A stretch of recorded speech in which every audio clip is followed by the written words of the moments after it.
I want to tell you this, that in Colombia, there are great congregations of 200 or 300 that have never seen the face of a missionary. Why, these people have gone everywhere with their testimony and organized, and God has moved miraculously. They've never seen a car up there. They've never seen a bicycle. And the people up there, they don't know what it is to drive on wheels. I spoke with the Bible in this hand and the candle in this hand.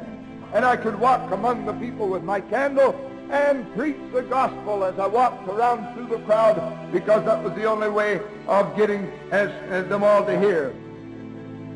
There was a great number. The next morning, we were up at 5 o'clock to go over to another place. We had a meeting there, baptized a few, I believe around 14 or 15, and we had, I think I had 4 meetings that day on Sunday, and that night about 1:30 or 1:15, I lay down on some boards covered with a blanket and had a comfortable night's sleep. No fear of, not that feeling of being just halfway between heaven and earth, like you have these soft beds here, but you knew you was down on earth. You was right there on the hard, you was there. I was a little afraid of it first, but you said, do you get afraid? I certainly do. Sometimes, and more times than sometimes. But you do the will of God, and that sort of seems to balance the budget in your life.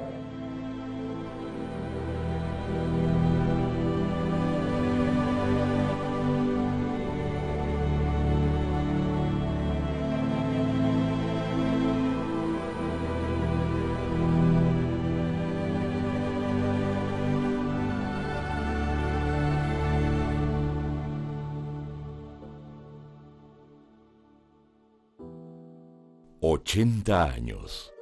80 años llenos de desafíos, oportunidades, persecuciones, lágrimas y bendiciones.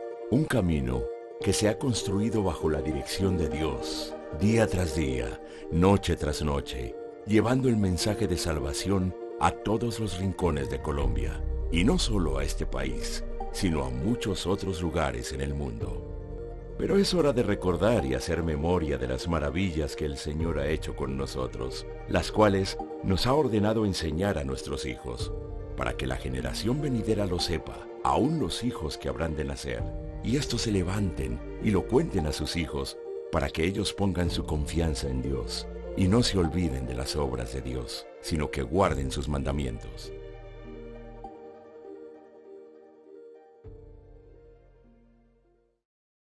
El 12 de mayo de 1937, día en que Axel Werner Larsen, su esposa Abigail y su hijo Kit llegaron a Colombia, quizás no sospechaban que estarían comenzando una de las historias más fascinantes: el nacimiento y desarrollo de la Iglesia Pentecostal Unida de Colombia. Habían decidido viajar a nuestro país como misioneros desde el Canadá, uno de los países impulsores del Evangelio en Sudamérica. Pero, ¿cómo una región tan particular como la nuestra había despertado tanto interés en los países del norte?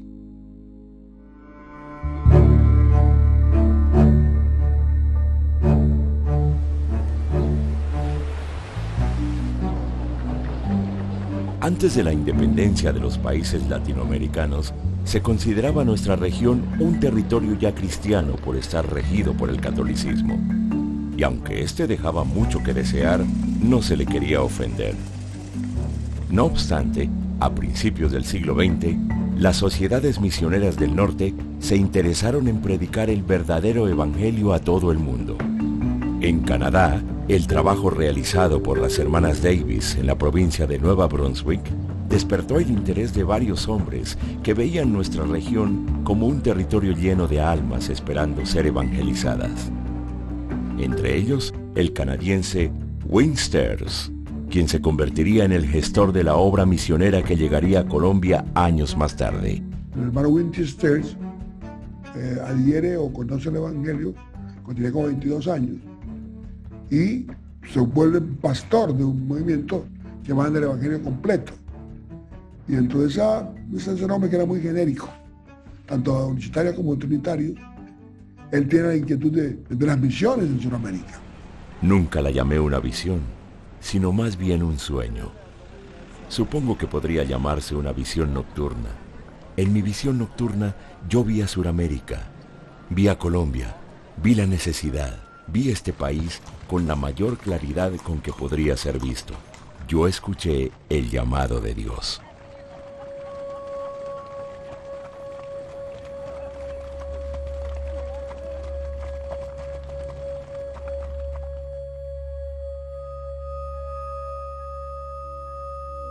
De origen estadounidense, los hermanos Carlos Berthold y su esposa Clara habían sido enviados a Bolivia en el año 1929 como miembros de una agencia misionera interdenominacional de doctrina trinitaria con quienes trabajaron durante algunos años.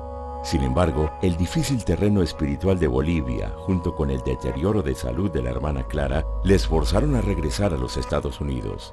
Aún así, ambos mantenían la carga espiritual por Sudamérica, en especial la hermana Clara, quien se levantaba todas las mañanas justo al amanecer para orar y suplicar al Señor por las almas en ese lugar.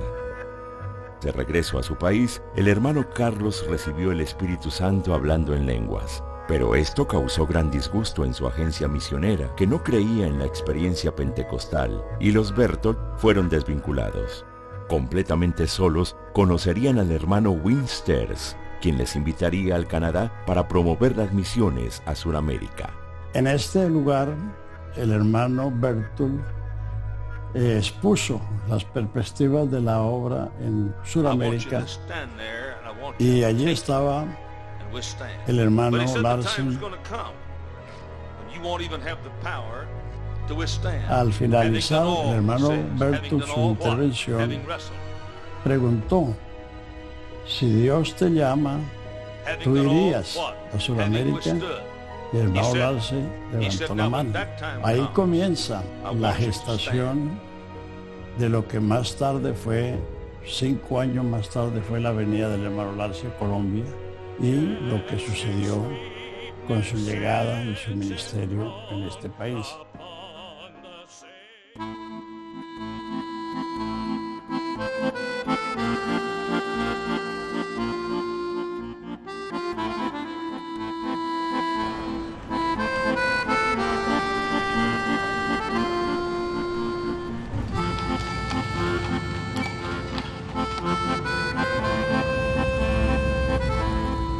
Axel Werner Larsen nació el 3 de noviembre de 1904 en Gamstorf, Dinamarca. Sus padres eran Hans Larsen y Christian Bang. A los 13 años de edad, el joven Larsen escapó de su casa y aunque su madre siempre oraba por él, nunca regresó con ellos. Werner vivió en su país hasta los 24 años, habiendo laborado como inspector sanitario de animales en el campo. Luego se fue para Argentina a más de 10.000 kilómetros de distancia y se radicaría en Buenos Aires por un par de años y aprendería algo de español.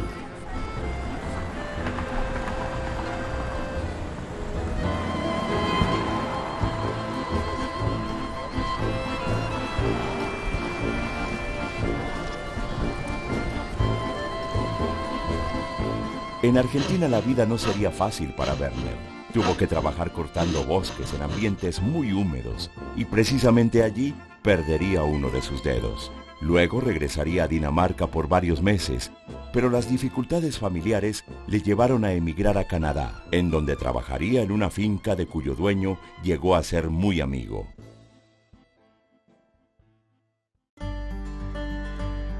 Macadam, una pequeña aldea situada en el extremo sudoeste de Nueva Brunswick, Canadá, se encuentra a pocos metros de la frontera con Estados Unidos.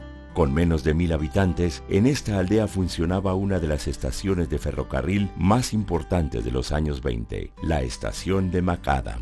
Esa estación de ferrocarril en Macadam era famosa. Era como un cruce de caminos o algo así, muy importante, que había adquirido bastante auge. Mucha gente llegaba, y creo que porque el desarrollo de la región lo había hecho posible. A esta aldea llegaban personas de todo el país, incluyendo creyentes de la Iglesia Pentecostal del Evangelio Completo.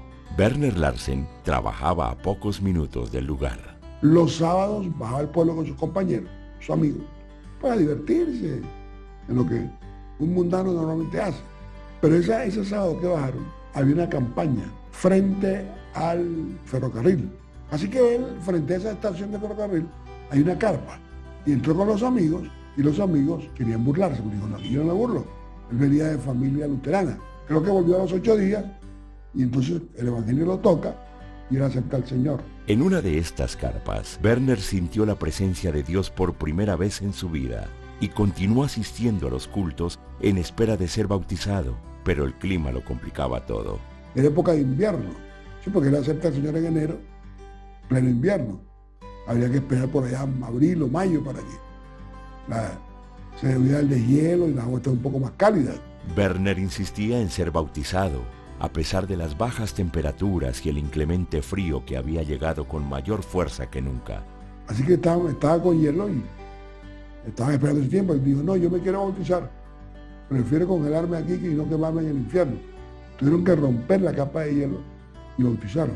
Su particular bautismo no sería lo único que ocurriría en esa ocasión. Allí, en Macadam, el hermano Werner se enamoró de Abigail Staples, una de las grandes evangelistas de la época de 24 años, y con quien se casaría a los pocos meses, el 22 de junio de 1932. La hermana era una mujer muy estudiada, la mujer preparada, y el hermano Larsen, pues no. Y él era un inmigrante y una persona que no hablaba bien inglés, y mucha gente, o una gran mayoría de personas, se pusieron en contra de esta decisión porque pensaban que el ministerio de la hermana Abigail se iba a echar por el suelo debido a que no se casaba con otro gran predicador o otra gran promesa del ministerio. Aún así, los Larsen se fueron a Newcastle Bridge, a 2 horas de Macadam, ubicándose detrás de un tabernáculo en donde vivirían por más de un año. La hermana se quedó embarazada, tuvo un bebé. Ese bebé nadie sabía que ella estaba embarazada. Era una niña, a la cual le pusieron el nombre de Christiane Eloise. No obstante, la niña moriría, sumergiendo a los Larsen en una profunda depresión durante muchos meses, en soledad absoluta y carencia económica en todo sentido. En medio del dolor se aferraban a una promesa. Enjugará Dios toda lágrima de los ojos de ellos, y ya no habrá muerte, ni habrá más llanto, ni clamor, ni dolor, porque las primeras cosas pasaron. La respuesta no tardaría en llegar. A los pocos meses, Abigail quedaría nuevamente embarazada de un niño al que llamarían Kid. Más tarde, los Larsen serían asignados como pastores en Chipman, Canadá, y finalmente designados por el hermano Sters como misioneros en Colombia. Werner había aceptado su llamado misionero 5 años atrás, una visión que Abigail también compartía. Hay un país que se llama Colombia, ¿cierto? Dice, sí, a ese país es el que yo quiero ir. Dice, pues yo tuve una visión que había un harvest, una cosecha, y que se encendía y que salía un fuego y que atravesaba y llegaba a Colombia. Y dice, y que el Señor le decía, ve a ese país que se llama Colombia. En el Boletín Semanal del Evangelio Completo de abril 21 de 1937, se registraba el envío de los hermanos Larsen como misioneros a Colombia. El hermano Werner y la hermana Abigail Larsen y su pequeño Kenneth están listos para ir a Sudamérica tan pronto los documentos se hayan completado. Oremos por ellos y cualquier apoyo que usted desee otorgarles será muy apreciado. Envíe sus contribuciones a Winsters, nuestro secretario misionero en la calle Stephens de Nuevo Brunswick. La duda todavía persistía en aquellos que no veían en Werner a un misionero. Tuve de profesora a una de las hermanas que lo conoció a él pues como creyente. Ella no le decía hermano Larsen, le decía Werner. Sí, lo tuteaba porque para ella era un hombre joven. Y me contaba ella pues de su vida. Él era un hombre como tímido, no era un hombre extrovertido, era más bien tímido. De hecho, a ella no le parecía que él pudiera llegar a ser misionero, porque él no parecía un hombre como para comunicarse con los demás. Pero en esas condiciones él vino, porque era un hombre de convicciones, de firmeza.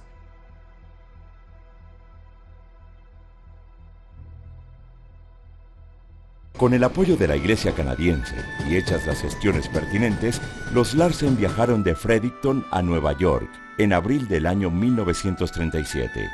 Nueva York, ya convertida en la ciudad más importante de la época, les recibía en primavera, con sus parques llenos de flores, sus calles atestadas de familias divirtiéndose y un puerto que recibía un impresionante flujo de turistas a cada hora. Wingsters les acompañaría hasta el puerto de Nueva York y de allí viajarían hacia Colombia. Durante 10 días estuvieron dentro de un barco de vapor, un viaje muy difícil. Las fuertes tormentas en el Atlántico movían el barco más de lo normal, logrando atemorizar a sus pasajeros. Pero la fe de los Larsen en el propósito de Dios les llenaría de paciencia, y atravesando el Atlántico, llegarían finalmente a Puerto Colombia, un muelle que penetraba 1.600 metros en el mar Caribe. Una vez en tierra firme, los Larsen viajarían a Barranquilla, y de allí, el río Magdalena se convertiría en la ruta para llegar a Barrancabermeja, que luego sería reemplazado por un tren que les llevaría de Barrancabermeja a Bucaramanga, ciudad en donde estaban trabajando los Berthold.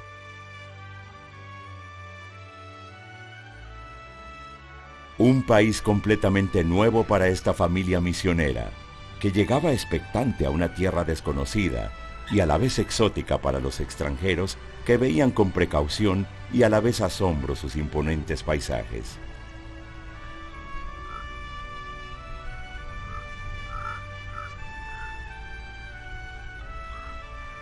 Años más tarde, el hermano Larsen recordaría lo que había sentido cuando pisó por primera vez tierra colombiana.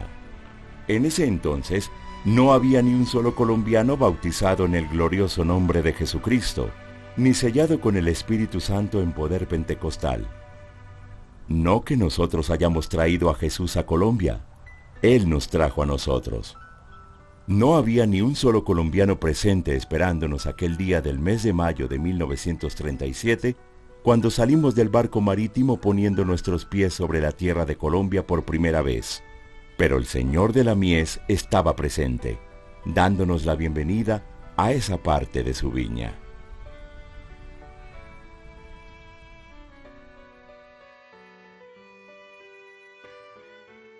Eran muy pocos los extranjeros que habían oído hablar de Colombia, y mucho menos quienes la conocían personalmente. ¿Con qué se encontraron los misioneros entonces? Pues era un país atrasado, con pocas vías de comunicación, como dijimos, agrícola en su gran parte. Todo esto venía acompañado de hostilidad religiosa por el dominio absoluto de la Iglesia Católica y el rechazo de la gente ante nuevas creencias. Mucha incultura en nuestro país, en Colombia, mucha incultura en cuanto a recibir a otras personas de otra manera de pensar, y más siendo evangélicos. Los hermanos Berthold ya estaban en el país desde el año 1932. No obstante, aún profesaban la Trinidad. Por pacto de misioneros de diferentes denominaciones, habían sido asignados a Málaga, un pequeño pueblo en Santander. Resulta que los Berthold habían predicado en Málaga y nadie había recibido el Espíritu Santo, como dijimos después. Había pocos convertidos para el trabajo que habían hecho. Pero ellos habían fundado una escuela, porque la hermana Clara, la esposa de Carlos Berthold, era maestra. Y había venido una hermana de ellos, Eleonor, que también le colaboraba. Entonces, un señor Prudencio Tolosa tenía una finca en Loma del Salado, y justamente él quería que dejaran una maestra para enseñar a los niños y a los peones de la finca. Los Berthold aceptan con el compromiso que les deje hacer culto. Los Berthold viajarían a Bucaramanga para trabajar allí, mientras Eleonor Berthold y Maruja Correa se quedarían enseñando y predicando en Loma del Salado. Maruja fue precisamente la primera convertida por los Berthold, y quien a su vez sufrió rechazo a causa de su conversión, tal como lo recuerda la hermana Eleonor. Esta señorita, una familia muy pobre, pero ella se fue a la universidad. Y empezamos la obra en Málaga, en una pieza al lado de la calle. En ese tiempo era lucha. En una noche ella vino y la puerta se abrió donde entré. Entonces, las hermanas de la caridad pasaron y metieron la nariz y encontraron a ella. De la caridad dijo, Maruja, su nombre era Maruja. Maruja, ¿dónde estaba anoche? Usted estaba con los protestantes. Cogí sus libros y vaya. Entonces ella muy triste, porque perdió todo su tiempo así. Y vino y nos dijo que no le dejaron ella entrar a la universidad, que ella fue echada afuera. Entonces mi cuñada dijo, señorita, no se afana, Dios tiene algo mejor que universidad. Confía en él. Y ella fue la primera que recibió el Espíritu Santo así, hablando en lenguas. Y es que, en un país tan católico como Colombia, ser o volverse evangélico era prácticamente un delito, una grave falta, provocando un fuerte rechazo en los círculos familiares, sociales y académicos. El entorno, el contexto religioso, social, político colombiano es que usted es colombiano, usted es católico. Es decir, que la nacionalidad y la religión eran una sola cosa. Esto venía añadido a la idea religiosa de que el pecado y el hombre también significaban lo mismo. Es decir, que si yo tengo pecado, yo soy el pecado y me deben destruir. Porque si no, el pecado sigue conmigo. Eso hizo que si esta persona tiene el diablo, la única forma de sacarle al diablo es acabando con él. Un profundo odio que se justificaba por la necesidad de proteger la religión oficial, la católica, de la llegada de los protestantes. Yo hablé una vez con un rabino en el Canadá y al yo explicarle las cosas que pasaban aquí en Colombia, él me estaba contando las tragedias de los judíos. Y cuando yo le conté lo que pasaba aquí, él no me podía creer. Porque en Colombia hubo gente que con el cuchillo le pelaban la piel y sobre todo en la planta de los pies lo ponían a caminar en carbones encendidos, sin piel. Le cortaban la garganta y le sacaban la lengua por ahí, le hacían corte de corbata. Había uno que le decían el mosquito. Entonces él se le cortaba la parte de arriba del cráneo y se tomaba la sangre ahí. Entonces las cosas que pasaron en Colombia fueron bestiales. Es decir, totalmente fuera de todo contexto humano. Eso fue una cosa impresionante. Desde ese entonces ya se percibía la fuerte persecución que enfrentaría la Iglesia mientras se abría camino en un país tan hostil y religioso. Afrentas, torturas, asedios, encierros, asesinatos brutales y muchas otras pruebas que llegarían con el paso de los días y en donde la fe en Cristo sería probada bajo un fuego mordaz y despiadado.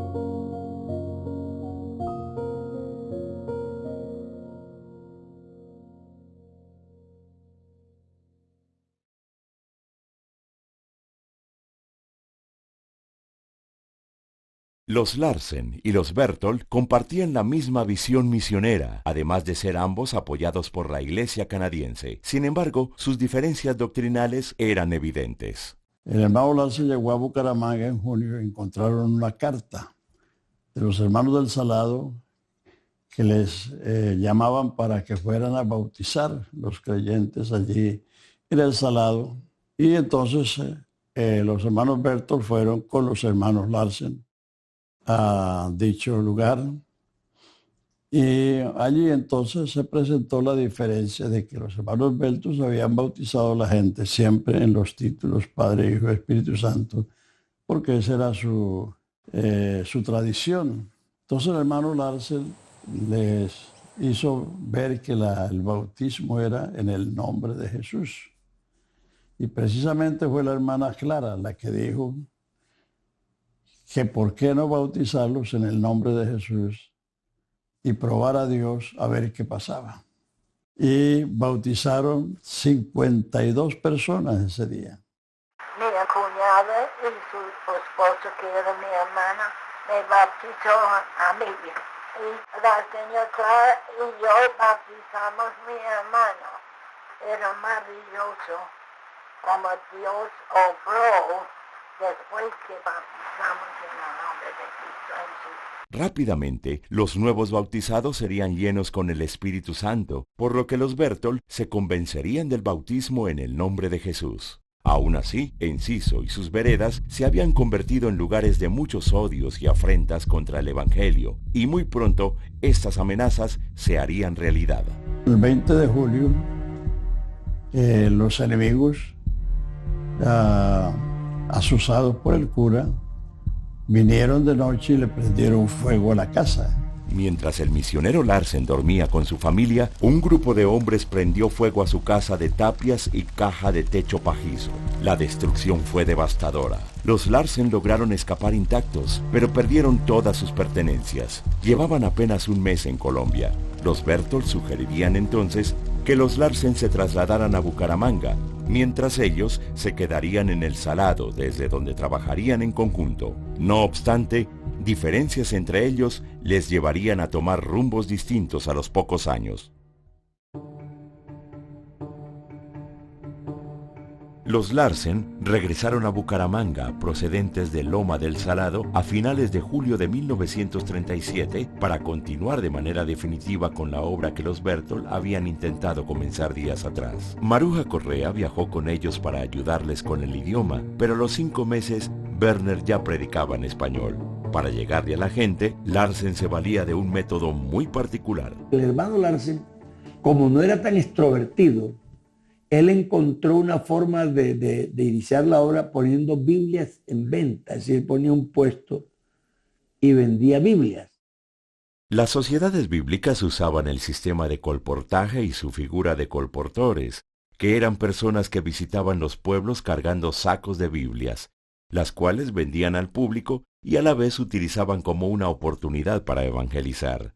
Se cree que el misionero Larsen se aprovisionaba de Biblias a través de este método, y en ocasiones se apoyaba de Abigail. Sin embargo, el rechazo no desapareció en ningún momento. El hermano Juan Rodríguez dice que él recuerda ver a la hermana Abigail en el mercado central de Bucaramanga intentando cantar con el instrumento el himno Hay Poder en Jesús, y dice la gente tirándole tomates y tirándole cosas e insultándola.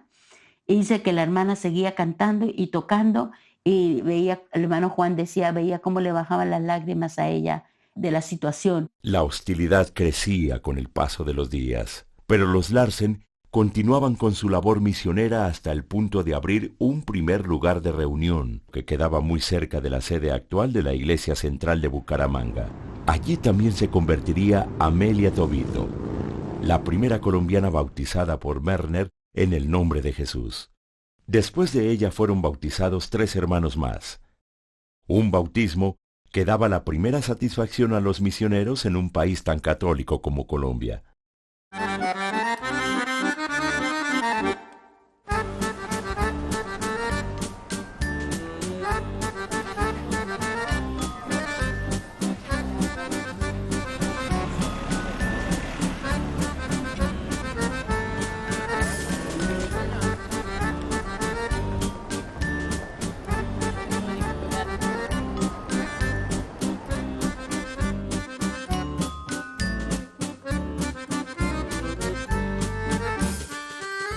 De corriente bautista nacería el 24 de octubre de 1911 Fayetta Barnard en los Estados Unidos.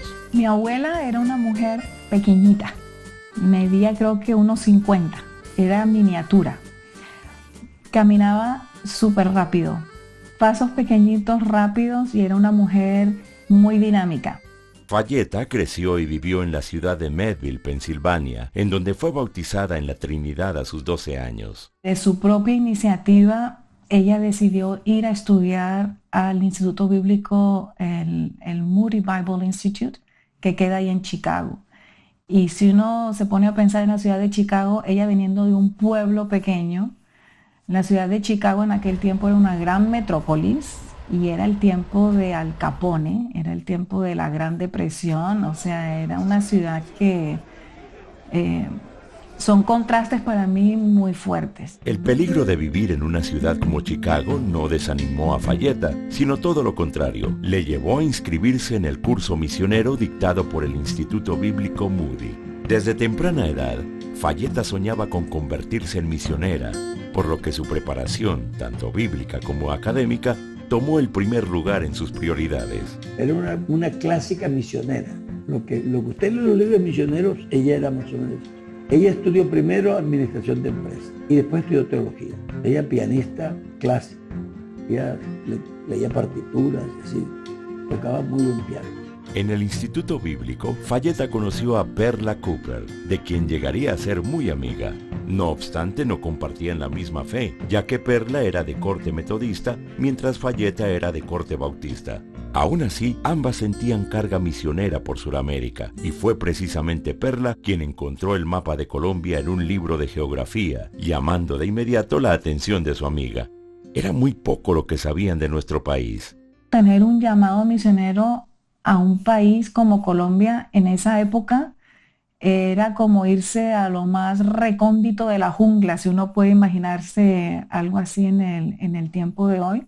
No solo se aventuraban a un lugar desconocido. Falleta y Perla también eran solteras cuando decidieron unirse al grupo misionero que vendría a Colombia, enviado por el Instituto Moody e invitado por los hermanos Berthold. A las pocas semanas llegarían al puerto de Buenaventura, en donde serían recibidos por Alexander Allan, un misionero presbiteriano que les llevaría a Bogotá, y de allí a Loma del Salado, que intentaba resurgir entre las cenizas luego del primer incendio. Los Berthold les explican la doctrina de la unicidad que fueron asimilando lentamente. Meses más tarde, Clara Berthold y Perla Cooper tuvieron el deseo de irse a Cartagena, con el fin de abrir una obra allá. El hermano Carlos llegó a los pocos meses y juntos iniciaron el trabajo misionero en aquella ciudad. Así pues, existían 3 lugares de predicación en el país: Bucaramanga con los Larsen y Cartagena y El Salado en la vereda Peña Colorada con los Berthold. Sin embargo, después de una segunda destrucción del templo en El Salado, los Berthold se movieron a los llanos orientales. La obra del Salado se esparció y eso vino a renacer en los años 80, cuando nuevamente de Bucaramanga se envió un obrero a Málaga, y por cierto que encontró algunos de los creyentes que habían sido esparcidos en aquel entonces. Mientras la obra liderada por los hermanos Larsen se establecía en Colombia, una crisis profunda golpearía su matrimonio. Estaban pasando mucha necesidad económica, mucha, porque es que no llegaba el dinero, porque las cartas se demoraban mucho, porque tenían que esperar lo que la gente les quisiera ofrender, vivían totalmente por la fe, todo se demoraba y no sé qué, y no había quien les ayudara. La situación se tornaría aún más difícil cuando Abigail queda embarazada de su segunda hija en marzo de 1938. Con tantas dificultades, los misioneros no tenían más que esperar la llegada del alumbramiento, aunque una visita inesperada tocó la puerta de su casa. Un día sonó la puerta y era una indiecita, y le dijo al hermano Larsen que si le ayudaba, que si le regalaba algo, que si le daba de comer o que si la dejaba dormir ahí en la casa.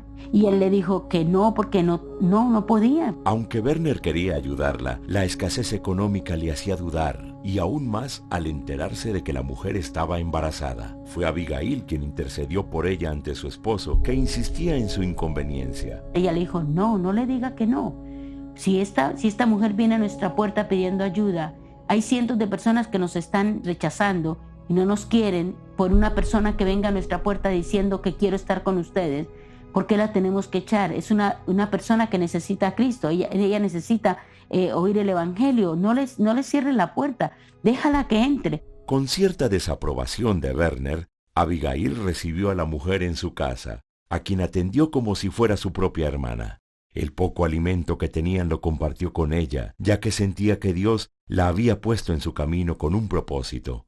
La mujer veía en Abigail una bondad y generosidad conmovedoras.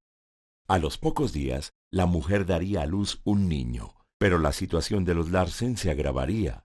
Abigail comenzaría a sufrir de eclampsia, una rara enfermedad caracterizada por la presencia de convulsiones y estados de coma durante el embarazo. Se da en 1 por cada 5.000 casos y viene acompañada de espasmos y disminución de oxígeno en el cerebro.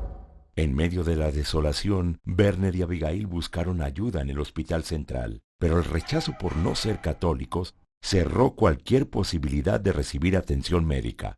A los enfermos les hacían exigencias de tipo religioso, específicamente les obligaban a colgarse un rosario en el cuello. Desde años atrás, se había visto con tristeza que los pacientes evangélicos eran rechazados o no eran bien atendidos en los hospitales casi siempre dirigidos por religiosas, en donde se obligaba a todos los pacientes a confesarse, comulgar y tomar parte en rezos y devociones a los santos.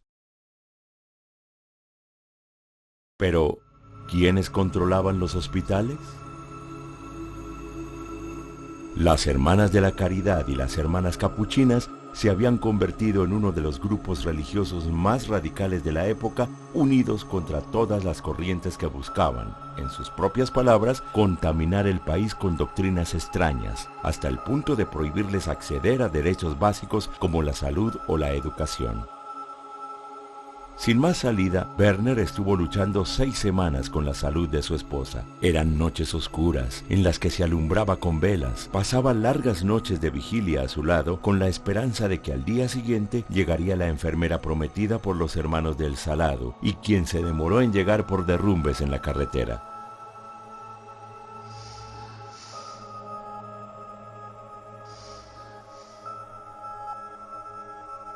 Abigail finalmente murió el 9 de diciembre de 1938 al dar a luz una niña, a la que Werner puso el nombre de su madre, Abigail, y un segundo nombre, Miriam. Cuando la enfermera llegó, vio a Werner sentado en una banca con sus 2 hijos, triste y desolado. Sin detenerse, entró a su casa y descubrió que Abigail ya había fallecido. Era demasiado tarde. El hermano Lars se quedó solo, con un niño de 2 años y una niña recién nacida. Solo, sin dinero, en un país completamente hostil al Evangelio. Werner debía enterrar a su esposa en un cementerio no católico. Solo contaba con el instrumento musical que solía tocar Abigail. Él se fue por las calles de Bucaramanga, tratando de vender ese instrumento para poder enterrar a la hermana Abigail. Nadie le quiso comprar el instrumento. Werner finalmente pudo enterrar a su esposa con la ayuda de hermanos presbiterianos y de otras iglesias, quienes recolectaron dinero para el sepelio. Con una deuda por pagar, el misionero y sus 2 hijos pasaron dificultades económicas sin precedentes. Años después, recordaría cómo Dios había obrado aquella vez para salvar a su hija recién nacida. El hermano dijo, ahora viene la parte que para mí fue, más dura. Yo no sabía qué decisiones tomar o qué iba a hacer. Y cuando yo voy llegando a mi casa y llego a mi casa, me encuentro a la indiecita que yo casi echo de mi casa, amamantando a mi bebé recién nacido. Pero era la única que estaba, que tenía poder para que mi bebé no se me muriera. Y dice, y yo teniendo que agradecer encima a Dios que mi esposa tuvo el amor y la osadía de decir, esta mujer no se va porque Dios quiere que ella esté aquí. El hermano nos lo dijo, dice, muchas veces ustedes van a pasar por cosas que ustedes no las van a entender, ni yo la entendía en ese momento. En su epitafio, Werner escribió unas palabras para su esposa. Yo sé que mi Redentor vive. Y aunque se desechó mi cuerpo, aún en mi carne he de ver a Dios. La hermana Abigail y el hermano Larsen viajando para Colombia, la hermana Abigail le dijo al hermano Larsen, Werner, si tan solo yo tocare el suelo colombiano y me muero, yo ya sé que he hecho la voluntad de Dios. Pero, ¿qué sucedería con el ministerio del hermano Larsen ante la muerte de su esposa y compañera de misiones? Los canadienses, los hermanos en Canadá le dijeron que se volviera, y que si Dios le daba una nueva esposa que volviera a Colombia. Pero él dijo no, un soldado, ha caído, envían refuerzos. El dinero que van a enviar para que yo regrese, úsenlo para enviar obreros.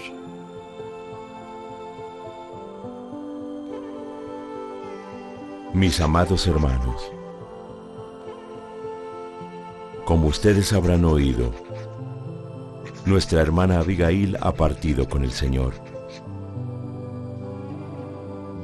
Fue una mujer llena de fe, gracia y amor. Hoy un soldado ha caído. Necesitamos refuerzos. Usen el dinero para enviar más soldados. Consideren lo que les digo y el Señor nos dé entendimiento en todo. Les saluda su hermano en Cristo, Werner Larsen.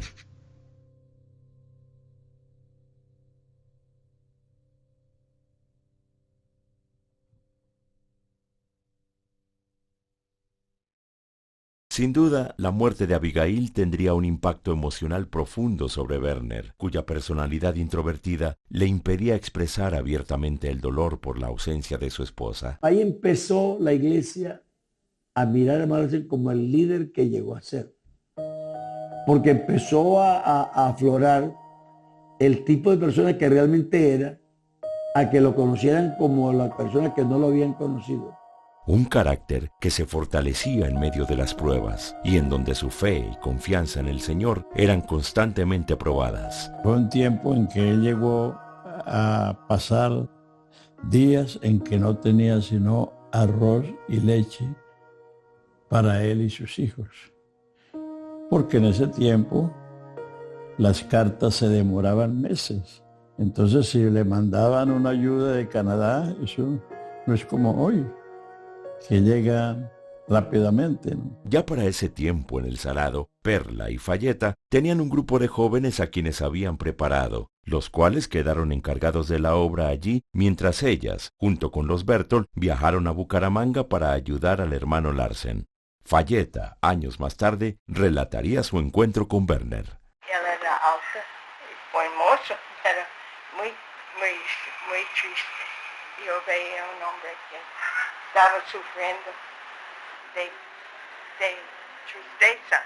Con 2 niños a su cargo, Werner sentía la necesidad de pedirle ayuda a Fayeta con el cuidado de su hija.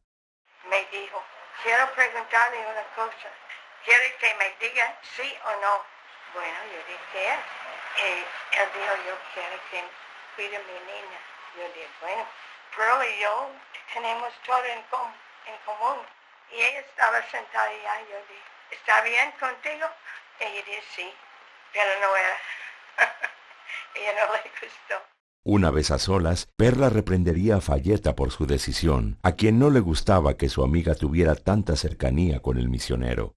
Para Perla, tanto Werner como Fayeta eran muy distintos, por lo que su relación no funcionaría. Sin embargo, Fayeta sentía el llamado de Dios para apoyar y trabajar junto al misionero allí en Colombia. Ahí la señorita Cooper se separó de la hermana Fayeta porque la hermana Fayeta terminó enamorándose con el hermano Larsen. Entonces él la bautizó en el nombre de Jesucristo y más tardecito se casaron. La hermana Cooper se vino a Bolívar. Por su parte, la llegada de Fayeta a la vida de Werner y sus 2 hijos se convirtió en un remanso de paz y estabilidad ante los momentos difíciles que habían vivido desde su llegada a Colombia. Dios se la preparó porque ella, en sus devociones personales, recibió la revelación de Jesucristo como Dios y recibió el Espíritu Santo. Sola recibió el Espíritu Santo. Entonces cuando el hermano Larsen fue a hablarle a ella del mensaje, ella dijo, yo creo así, porque yo lo he visto así en la Biblia, y lo citaba, a donde decir, ella tuvo una revelación personal, Dios le preparó a esa mujer a él. El mismo día de ser bautizada por el hermano Larsen, también fueron bautizados un grupo de hermanos que serían clave en el crecimiento de la obra, incluyendo a Jorge Blanco y Campo Elías Bernal, quienes para ese entonces tenían 9 y 12 años. Llegado octubre del año 1942, el hermano Larsen cumplía 5 años de trabajo en Colombia, por lo cual fue invitado por el hermano Sters para que viajara a Canadá, con el fin de tomar un descanso quinquenal. Era una actividad habitual de las familias misioneras. Dejando una iglesia en Bucaramanga de cerca de 30 personas, los Larsen partieron a Barranquilla. Sin embargo, un acontecimiento mundial bloquearía sus planes. En esa época estalló la Guerra Mundial. Su país, Dinamarca, fue invadido por los nazis. Entonces, los ciudadanos daneses eran del otro bando. Así que cuando él pretendió volver a Barranquilla, que era el puerto por el que salían los barcos para allá, no le permitieron salir, porque él era danés, no se había nacionalizado canadiense, él era danés. Entonces no pudo salir. Eso lo retuvo en Barranquilla y lo llevó a tener que esperar y a poner su venta de Biblias ahí. Él encontró en el costeño un elemento que le sirvió mucho, y es que al costeño le gustaba leer. Entonces las Biblias volaron. Él vendió Biblias hasta que agotó la existencia que tenían las sociedades bíblicas. Barranquilla se convertía en un remanente de paz para los Larsen, con resultados prometedores, por lo que decidieron no tomar su licencia en ese tiempo. Él comenzó en el barrio abajo. Ahí comenzó la obra, después pasó a la calle Caracas y después pasó a la calle 57, donde hoy está el templo de la iglesia en Boston. La iglesia comenzó a crecer en esta ciudad a un ritmo rápido y sostenido. En Bucaramanga, en 7 años, si bautizaron 10 personas, fue mucho. Eso en Barranquilla no pasó, en Barranquilla fue más rápido. Por su parte, la obra en Bucaramanga quedó a cargo de los misioneros James Ball y su esposa Gracia, quienes habían sido enviados por la Iglesia de Estados Unidos en 1941, y aunque no se habían unido con la canadiense, sí se apoyaban mutuamente en el trabajo misionero. Desde su llegada a Bucaramanga, años atrás, el hermano Larsen había buscado un abogado, quien le recomendó establecer la iglesia a través de una asociación, que él llamaría Asociación Evangélica Pentecostal, y la cual era gobernada por el Concilio Misionero, en ese entonces conformado por él y su esposa. Pero, ¿cómo se desarrollaría el liderazgo del hermano Larsen? El hermano Larsen fue un hombre que sí tenía una mente organizada. Entonces, aunque él no tenía un referente, él sí tenía un concepto organizacional. Por ejemplo, el hermano Larsen, para enseñar la escuela dominical, él enseñaba y después de la escuela dominical nos repartía la lección escrita.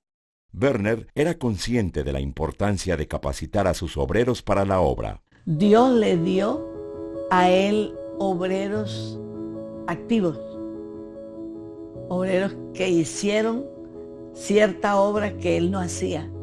Eso se lo dio porque él nos enseñaba que Dios nos da las herramientas del trabajo. Tú lo único que tienes que hacer es obedecer a su llamado, porque Él va a obrar. Hay que confiar 100% en Él, depender de Él.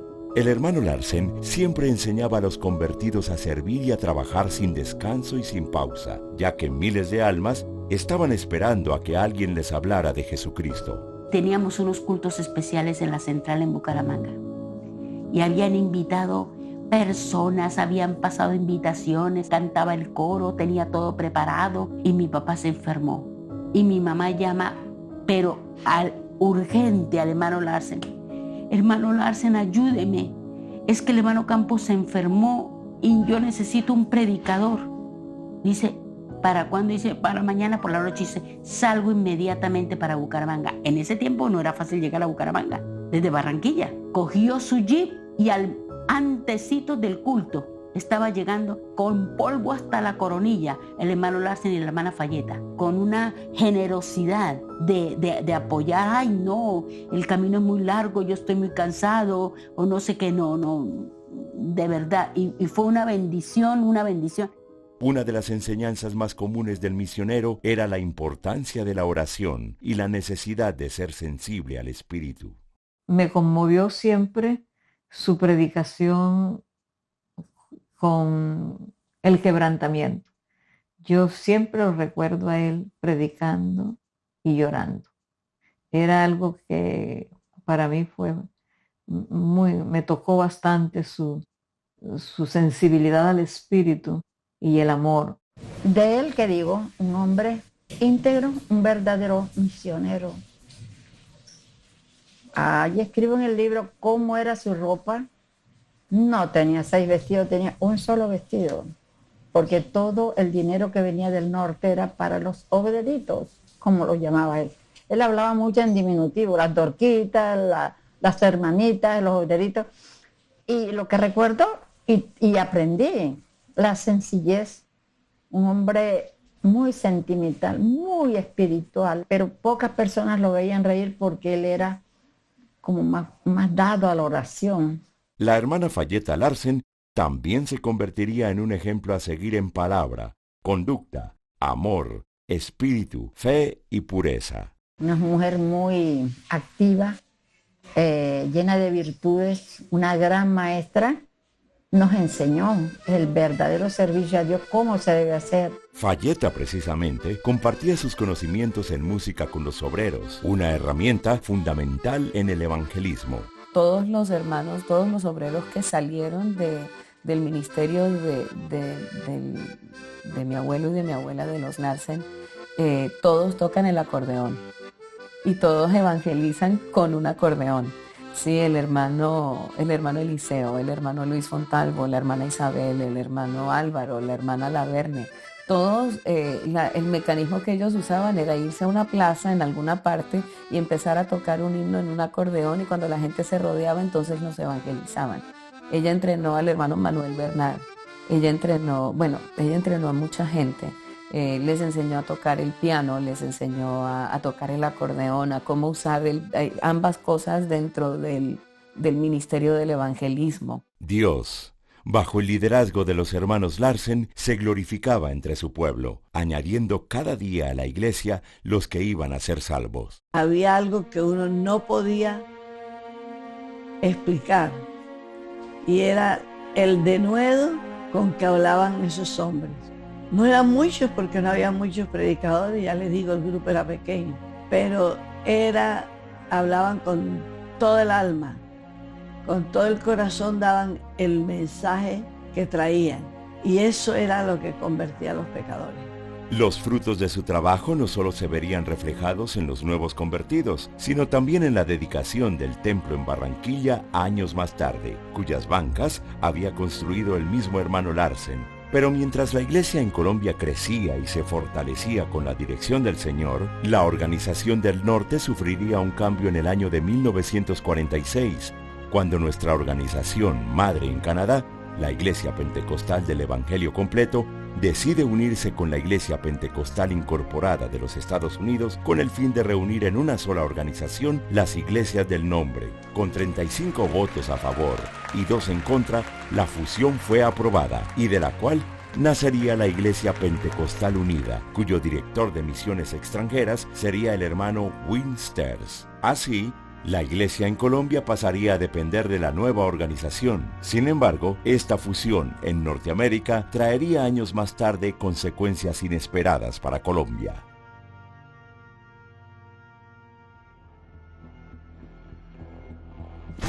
A finales de los años 30, estallaría la guerra más sangrienta en la historia. El gobierno de Hitler se planteó como objetivo la formación de un gran imperio que dominara Europa de esquina a esquina, por lo que vio en la guerra su principal instrumento para lograrlo. Después de asegurar la neutralidad de la Unión Soviética, Alemania desata la Segunda Guerra Mundial con la invasión de Polonia en 1939. Gran Bretaña y Francia responderían muy pronto a la declaración de guerra contra Alemania, y Estados Unidos se les uniría a los pocos meses.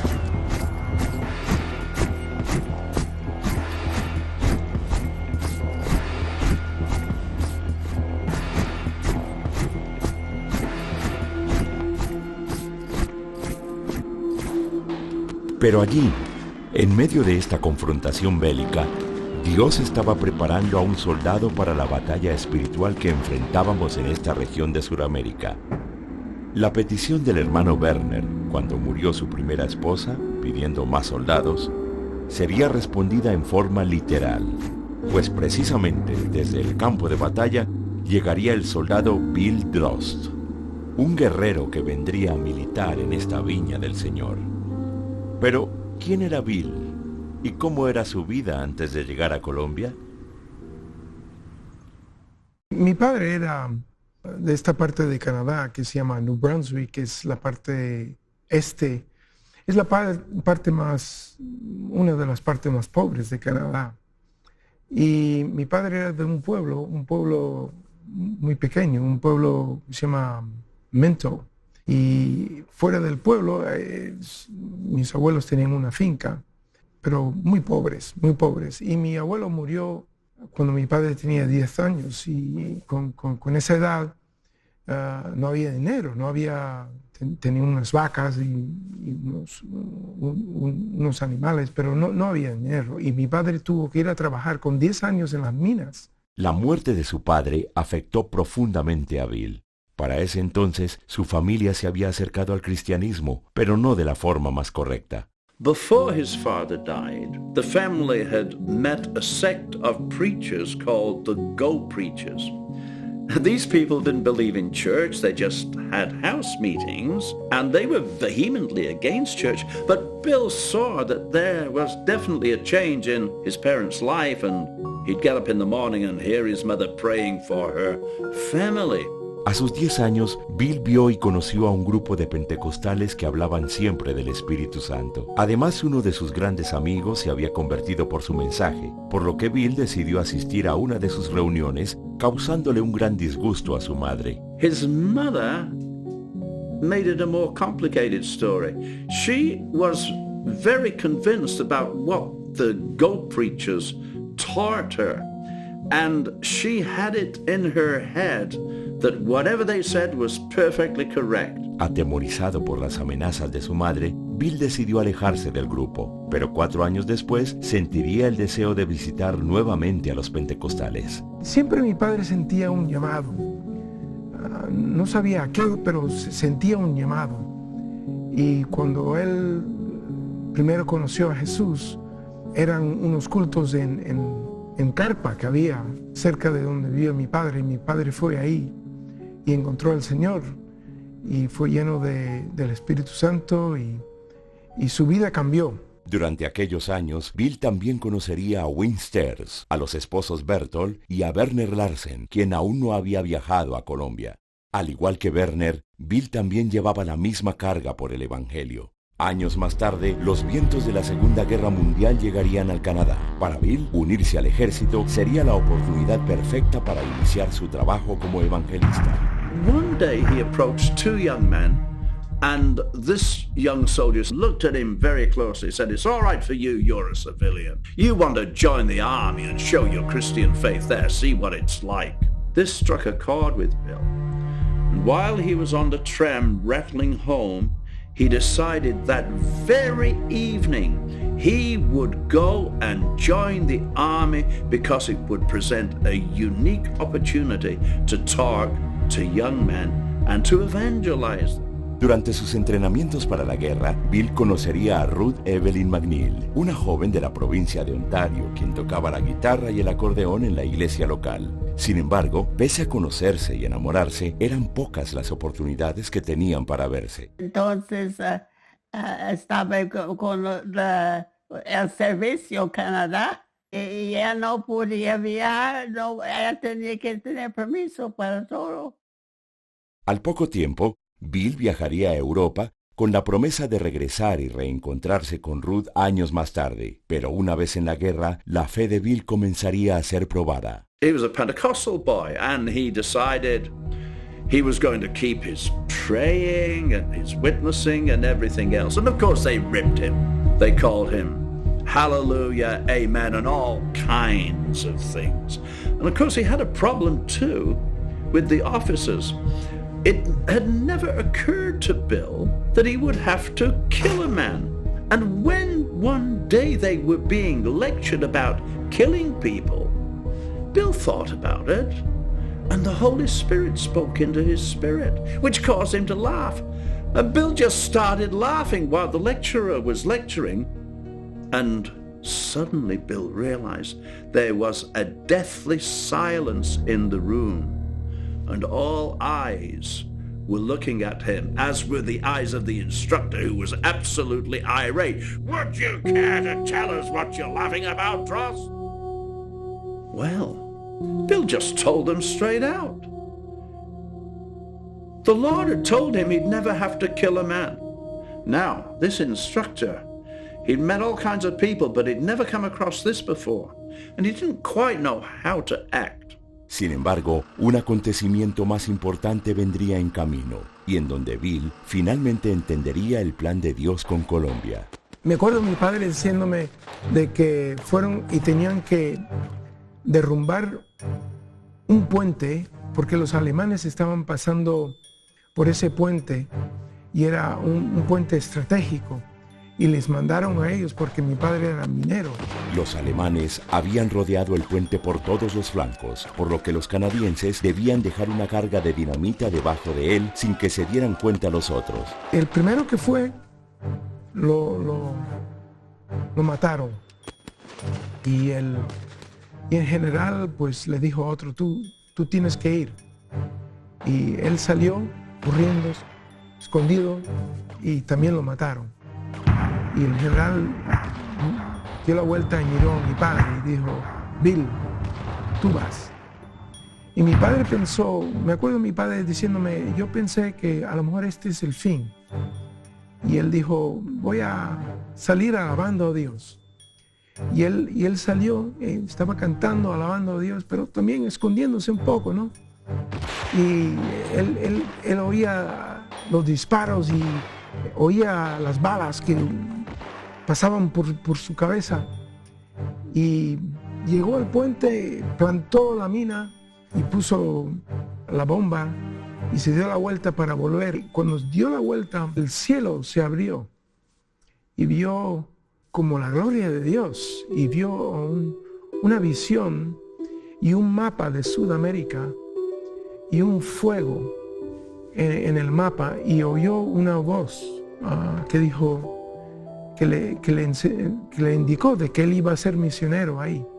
Y mi padre se levantó con la alegría de la visión, de que Dios le había llamado. Y empezó a caminar a través del campo, pero no se escondía, sino se levantó y empezó a cantar una canción en inglés que se llama Onward Christian Soldiers, que es caminando soldados de Jesús. Sus compañeros pensaban que se había enloquecido, pero Bill estaba convencido de que no le podían hacer daño, ya que Dios le había escogido. Horas más tarde, le escribió a Ruth contándole que no podían seguir juntos, ya que él había sido llamado como misionero para Colombia. Mi madre fue a unos cultos especiales en Ontario a la misma vez, y había un predicador que vino y predicó acerca del llamado a misiones. También, sintiendo un llamado misionero, Ruth le escribió una carta a Bill diciéndole que debían terminar su relación. En aquel entonces una carta tardaba 10 a 15 días, y se cruzaron y las cartas llegaron a la misma vez. Y claro, entendieron que Dios les había llamado a los dos a misiones. De regreso a Canadá, Bill se casaría con Ruth, y luego serían asignados como pastores en un pequeño pueblo en donde nacería su primer hijo, Gerald. Mi abuela, mis padres, los padres de mi madre. Esa era la boda también.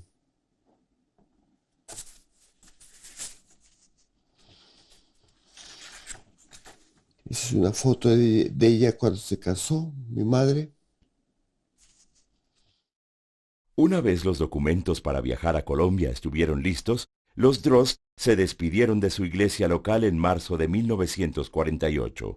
Sin embargo, justo antes de viajar, mataron a Jorge Eliezer Gaitán, provocando una ola de violencia abismal, en donde sus pasaportes fueron quemados, por lo que tuvieron que aplazar su viaje. Semanas más tarde, una vez recibieron los nuevos, Bill y su familia llegarían a Barranquilla con el apoyo de Winsters, y de allí viajarían a Cartagena, en donde se hospedarían con Perla Cooper temporalmente. Pero la relación con Perla Cooper sería difícil, y a esto había que añadirle la hostilidad de la gente, por lo que completamente desanimado, Bill escribió a Canadá con el ánimo de regresar, y justo después de informarle a su esposa de la decisión, se dirigió a la playa a orar. Pero una vez allí, Dios le llenaría de valor para continuar con el propósito que tenía con él en Colombia.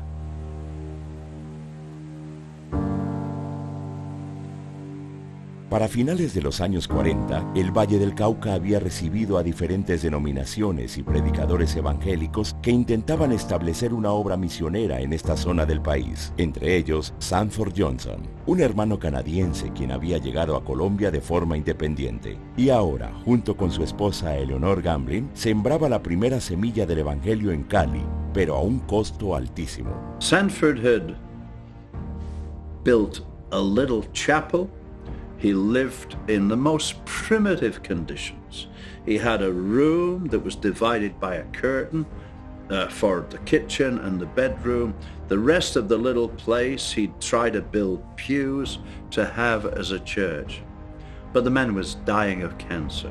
De inmediato, Sanford contactó a Campo Elías Bernal y le pidió que trajera al hermano Droz, de quien era muy amigo. When they arrived in Cali, Sanford Johnson said to Bill, "Bill, I want you to go up to the hill where the 3 crosses are. I've had a great vision of revival in the valley. You go and you capture that same vision." Días después, Sanford descansaría en el Señor, mientras que Bill, Ruth y su hijo Gerald se mudarían a Cali y continuarían los cultos, en donde también nacerían sus gemelos Tomás y Timoteo. Pronto se convertirían en hermanos clave para el trabajo allí, pero así como el evangelio se expandiría rápidamente en esta zona del país, la hostilidad religiosa promovida por la Iglesia Católica empeoraría con el paso de los días. La iglesia estaba muy brava con nosotros porque estuvimos predicando el evangelio. Y esta casa, donde tuvimos los cultos, fue en una esquina. Entonces, la gente alrededor de ella, ellos estaban bravos porque no querían que recibiéramos más gente. Yeah, they were very bad. En medio de la hostilidad y el rechazo de la gente, el hermano Droz había desarrollado un estilo muy particular para comunicarse con la gente. Mi padre había ido a pueblos donde nunca habían visto a un gringo. Y aparte de ser un gringo, era un gringo protestante. Y para ellos, nada, él era un problema. Bill también se valía del humor para romper el hielo con la gente y predicarles, una personalidad en extremo extrovertida.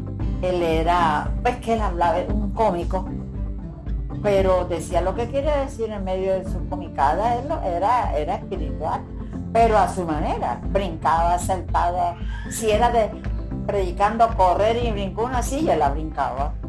Si era de quitarse la chaqueta y tirarla, él la tiraba, pero predicaba la verdad. ¿Tenía chistes? Ay, tenía chistes, siempre estaba, hasta en entierros lo vi yo diciendo chistes al hermano Droz. Y me decía, venga, le digo otro chiste. Y el hermano Larsen le llamaba la atención. Y él le llamaba la atención porque el hermano Droz era un payaso, de gracioso, de bromista. Su español era súper malo. Recuerdo que una hermana se le acercó para orar por ella y entonces él dijo, hermanos, pónganse en pie que vamos a orinar por esta hermana. Y claro, toda la gente suelta la risa, pero al mismo tiempo a la gente le encantaba escuchar. La forma de conducir de Bill, que le puso en más de un apuro, también reflejaría su personalidad.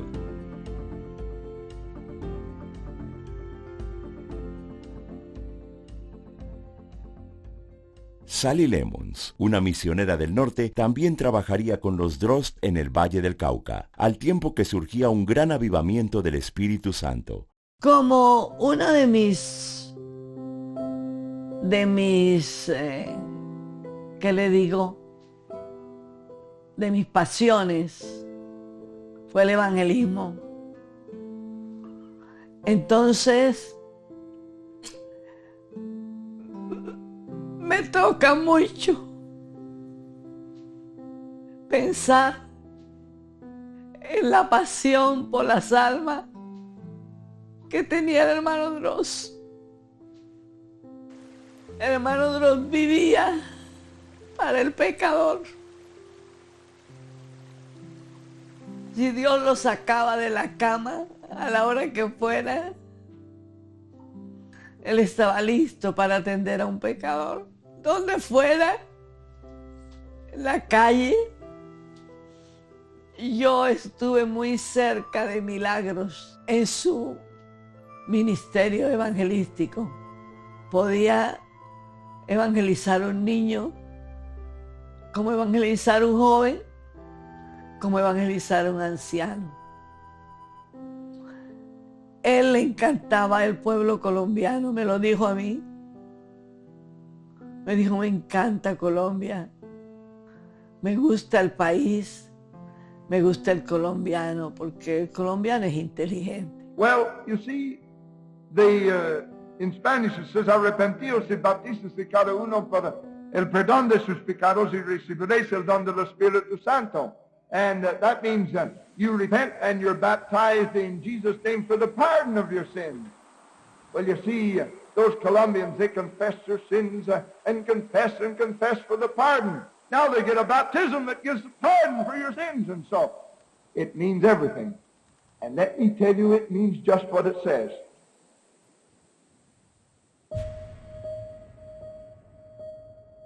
Mientras el mensaje de salvación se extendía rápidamente en Bucaramanga, Barranquilla y Cali, Dios preparaba a una misionera para llevar el evangelio a Antioquia y sus alrededores. En el año 1950, la hermana Lía Cristian, que era una hermana de Armenia, Mantequilla, ella quedó huérfana de madre y su padre se casó nuevamente y la madrastra le dio muy mala vida. Entonces ella se vino a Medellín. De Medellín se fue a Panamá y en Panamá conoció al hermano Félix Cristian, que no era hermano en ese entonces, sino era un inconverso.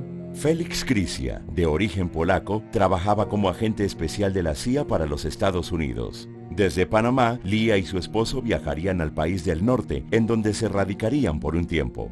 Mientras vivía allí, Lía también se convertiría al Señor y enseguida sentiría una carga muy fuerte por su país, lo que le llevaría a regresar a Colombia años más tarde. Viajó a Barranquilla y estando en el hotel no sabía a qué iglesia ir y no sé qué y no sé cuándo, iba por la calle y vio una americana que iba andando por la calle. Para su sorpresa, aquella norteamericana era Fayeta, quien le llevaría a la iglesia en Barranquilla y en donde sería bautizada por el hermano Larsen en el nombre de Jesús. Semanas después, Lía viajaría a Antioquia para testificarle a sus amigos Mario y Rosario Cadavid.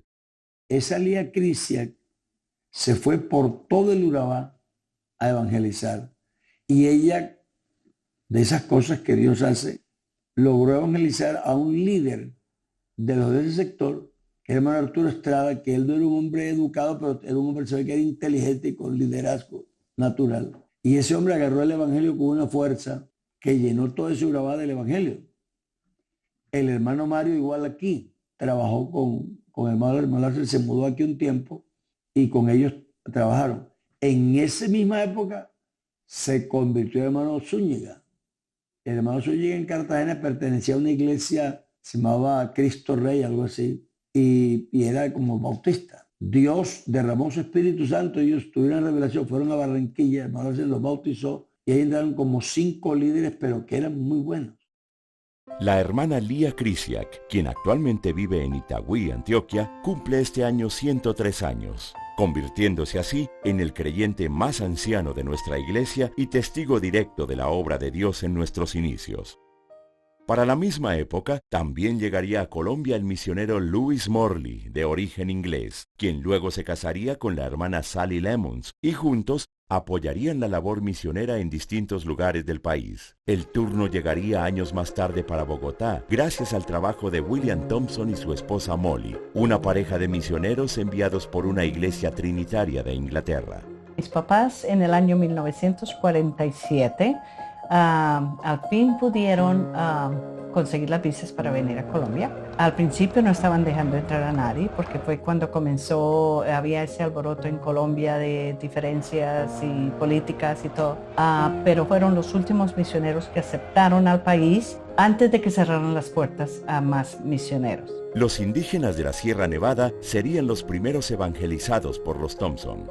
Ellos nunca habían visto una gringa así de pelo rubio y de ojos azules, y toda la noche venía y le abrían los ojos para mirar los ojos azules y le jalaban el pelo, o sea que ella no durmió. Y dice que la seguían a todo lado, ellas no podían cerrar ninguna cortina ni nada. Entonces un día mi mamá decidió que tenía que lavarse los dientes porque ya dientes postizos, y cuando se los sacó salieron corriendo los asustó. Entonces aquí les está mostrando que no tiene nada, que son dientes postizos únicamente. Meses más tarde, la pareja de misioneros se mudaría a Santa Marta, en donde nacería su primer hijo, quien sería diagnosticado con hidrocefalia, un trastorno que afecta los tejidos del cerebro. Cuando nació mi hermano, ellos oyeron que los pentecostales sabían orar por los enfermos. Entonces llevaron a Tommy a la iglesia en Barranquilla, donde estaba el hermano Larsen. Allá le pidieron al hermano Larsen que orara por él, y él puso sus manos sobre Tommy, y lo único que dijo, según me cuenta mi mamá, es: bendice, Señor, a este niño. Mi hermano fue sano de la enfermedad, que a los 3 meses que lo llevaron a un médico, le dijeron que Tommy ya no tenía esa enfermedad de hidrocefalis, que ya no estaba. Mi hermano fue sano de eso. Allá también estaba la hermana Sally, en ese entonces Lemons, y mi mamá le preguntó a ella cuál era la diferencia en lo que ellos creían y en lo que pues mis papás creían. Y la hermana Sally Lemons se aseguró de informarle a mi mamá de la unidad de Dios.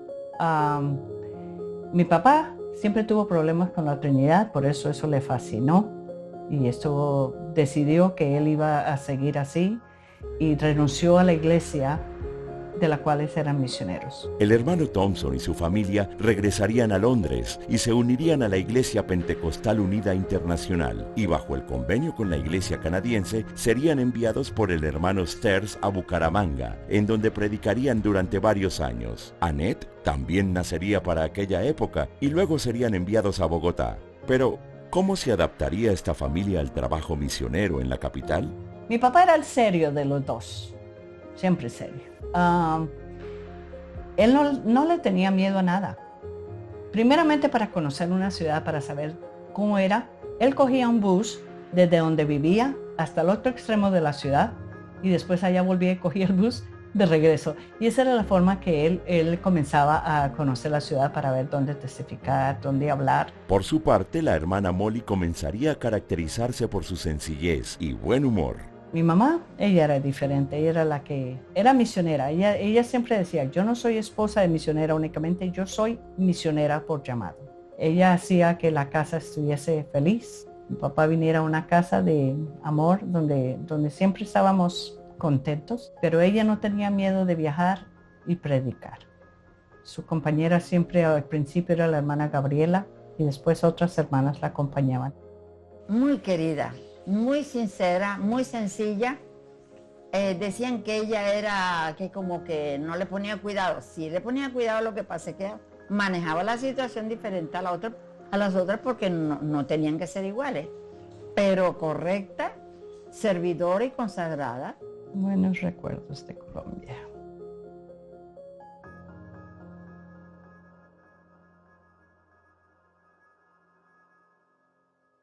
Para 1956, la iglesia se había expandido en 5 ciudades principales: Bucaramanga, Barranquilla, Cali, Medellín y Bogotá, además de alcanzar un sinnúmero de ciudades intermedias y poblaciones en todo el país. Pero, ¿qué factores hacían que creciera de una forma nunca antes vista en Latinoamérica?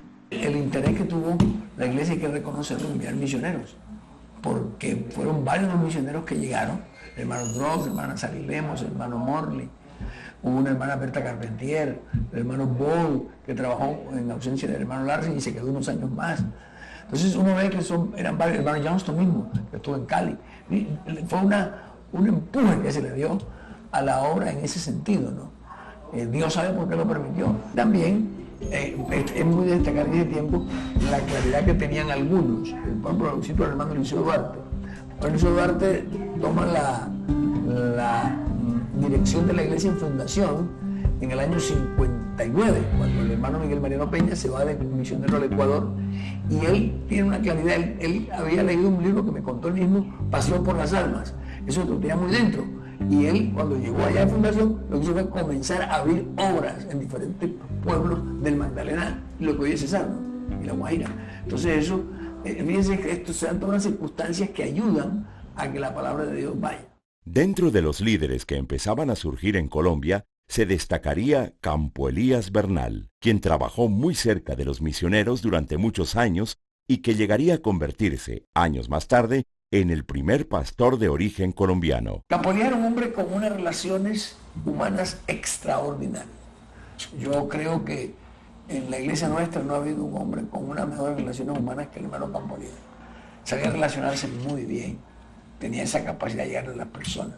Además del hermano Campo, poco a poco llegarían hermanos que serían claves en el crecimiento de la obra, incluyendo a Álvaro Torres, Reinel Galvis, Alfredo Montenegro y Jesús María Cardoso, entre otros. No obstante, dos áreas cobrarían especial importancia en el crecimiento y expansión de la obra: Escuela Dominical y las Damas Dorcas. Hermana Larsen pretendía, con buen tino, que predicáramos a los niños en los barrios, y nos colocó a algunos a predicar en los barrios, y ahí comenzaron algunas iglesias también. Precisamente, los niños representaban una oportunidad de evangelismo importante que poco a poco involucraría a toda la familia. Fíjense ustedes que la escuela dominical aún hoy es de los departamentos más organizados que tiene la iglesia, más desarrollado.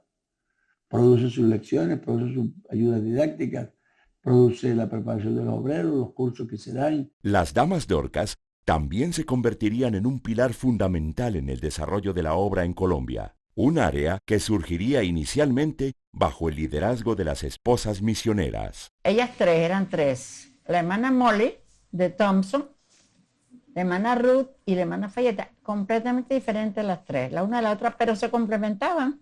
Fayeta súper preparada, en de todo, en teología, en música, porque ella no era empírica, ella era graduada en música. Fayeta, precisamente, había encontrado una manera muy particular de acercarse a la gente. Ella veía quiénes eran las personas nuevas que llegaban a la iglesia y a todas las invitaba a comer a su casa.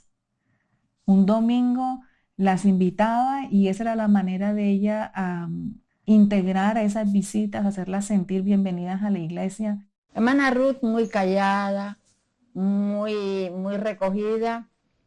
Y Molly, la loquita, yo le decía, ella se reía, era su acordeón, ella tocaba ese acordeón, pero era de parranda, lo que llamaban parranda, de desorden y de jolgorio, pero espiritual todo, pero eran muy diferentes.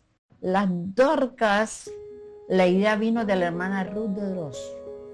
Ella reunía a las damas allá, sus hijas espirituales en Cali, los lunes, y le dio la idea a la hermana Fayeta para enseñar a las más jóvenes y sobre todo a las mujeres del campo que íbamos ganando costumbres que glorificaran al Señor, su arreglo personal, cómo hablar. Y eso fue el propósito de organizar las Dorcas.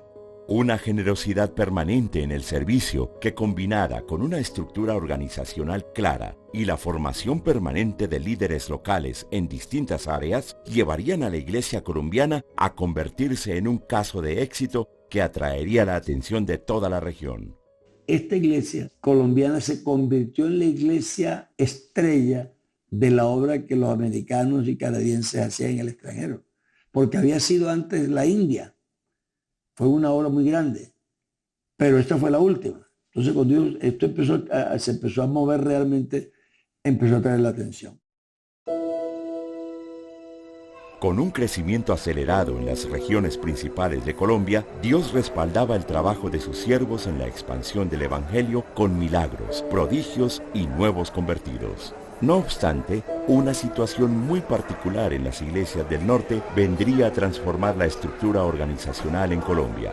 En 1953, los misioneros que estaban, hermano Larsen, el hermano Drost y el hermano Thompson y sus esposas formaron un concilio misionero y fundaron a través de una escritura en la Notaría Segunda de Barranquilla una asociación para poner los bienes, los templos, porque hasta entonces eso estaba a nombre de cada misionero en cada región. Los misioneros formaron una asociación denominada Iglesia Evangélica Pentecostal Unida de Colombia. Geográficamente, cada misionero era autónomo en su región, que eran 3. La región norte, que contemplaba desde Antioquia hasta La Guajira, bajo la dirección del hermano Larsen.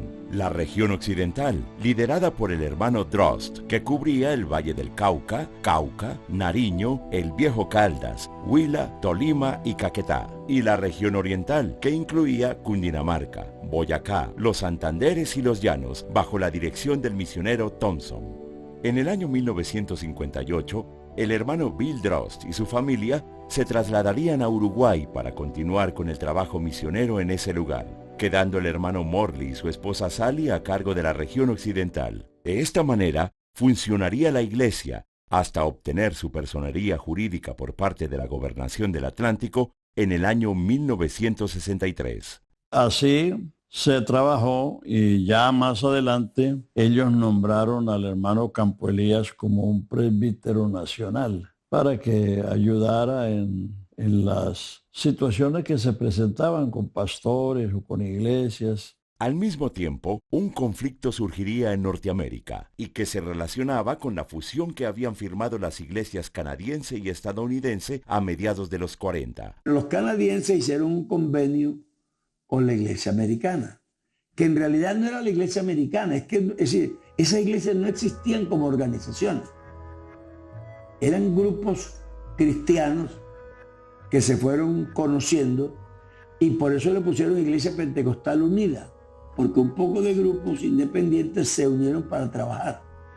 Pero en el convenio que ellos habían hecho, los canadienses dijeron, bueno, vamos a unirnos, a ver qué tal funciona, con una condición: que un miembro de la Junta Administrativa de Estados Unidos siempre sea canadiense, uno de ellos, y que sea el director de misiones extranjeras.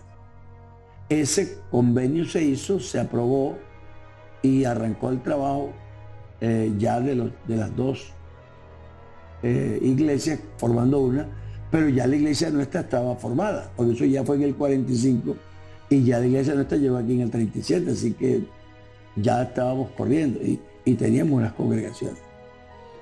Después de eso, en un año que hubo elecciones, hubo un hombre llamado el hermano Oscar Boga, que él manejaba acciones petroleras y cosas, de hombre de dinero fuertecito. Entonces él dijo, no, yo quiero ser director de misiones extranjeras. No, pero es que tenemos ningún convenio. Aquí los votos son los que van a definir eso.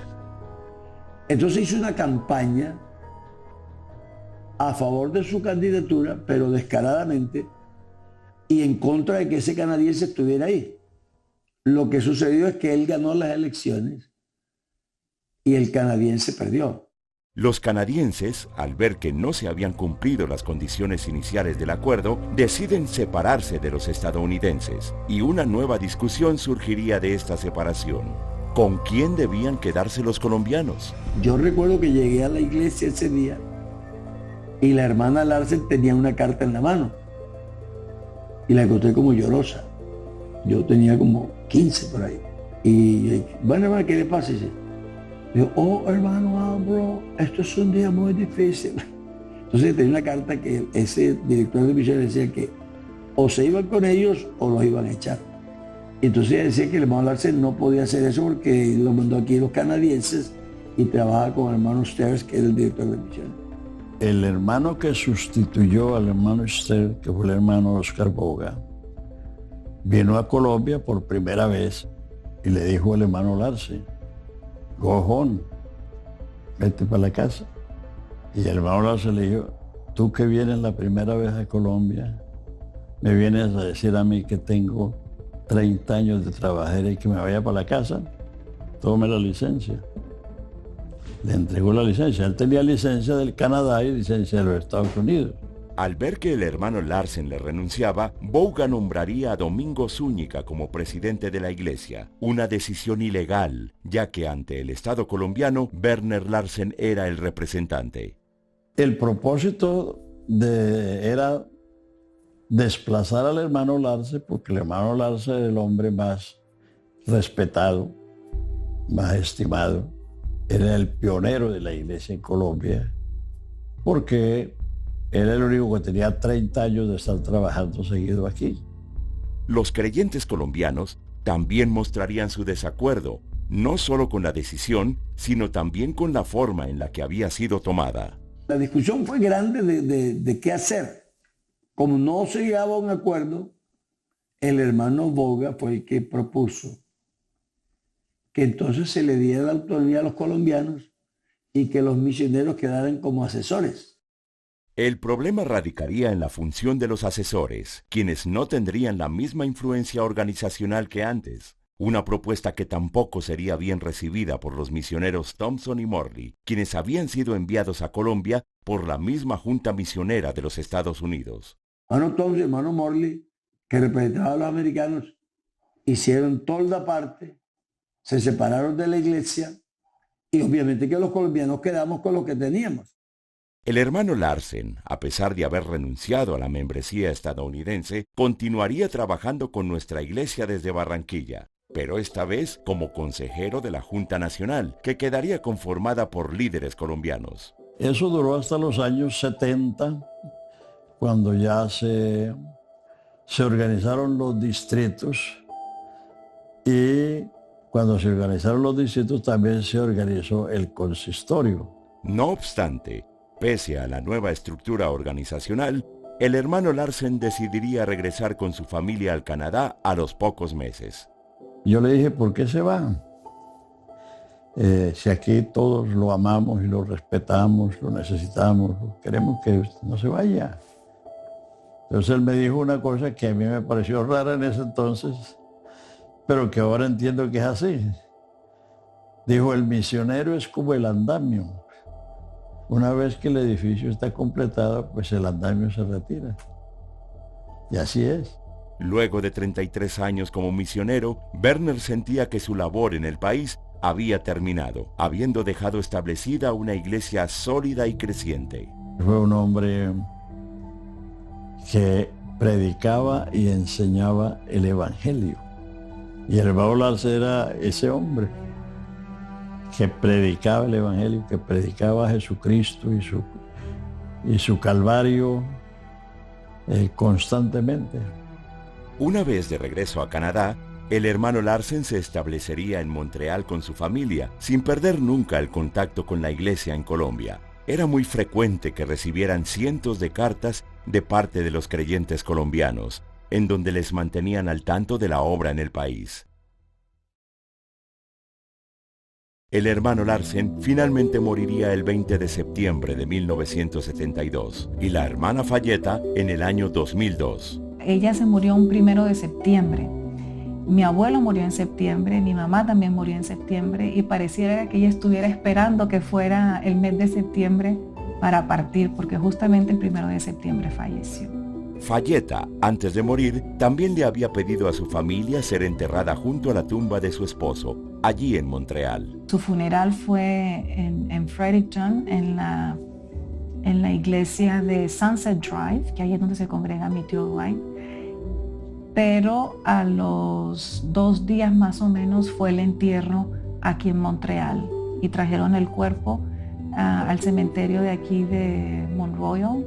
Y fue el hermano Fontalvo que ofició, Luis Carlos Fontalvo, que ofició la ceremonia en el cementerio cuando ella fue enterrada. Y está enterrada juntamente con mi abuelo, con el hermano Larsen.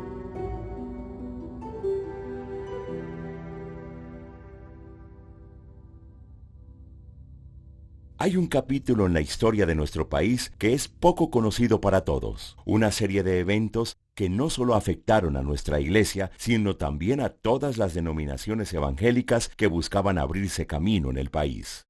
Un capítulo ausente para la sociedad colombiana en general, que desde una mirada distante o quizás permisiva, ha preferido borrar de su memoria.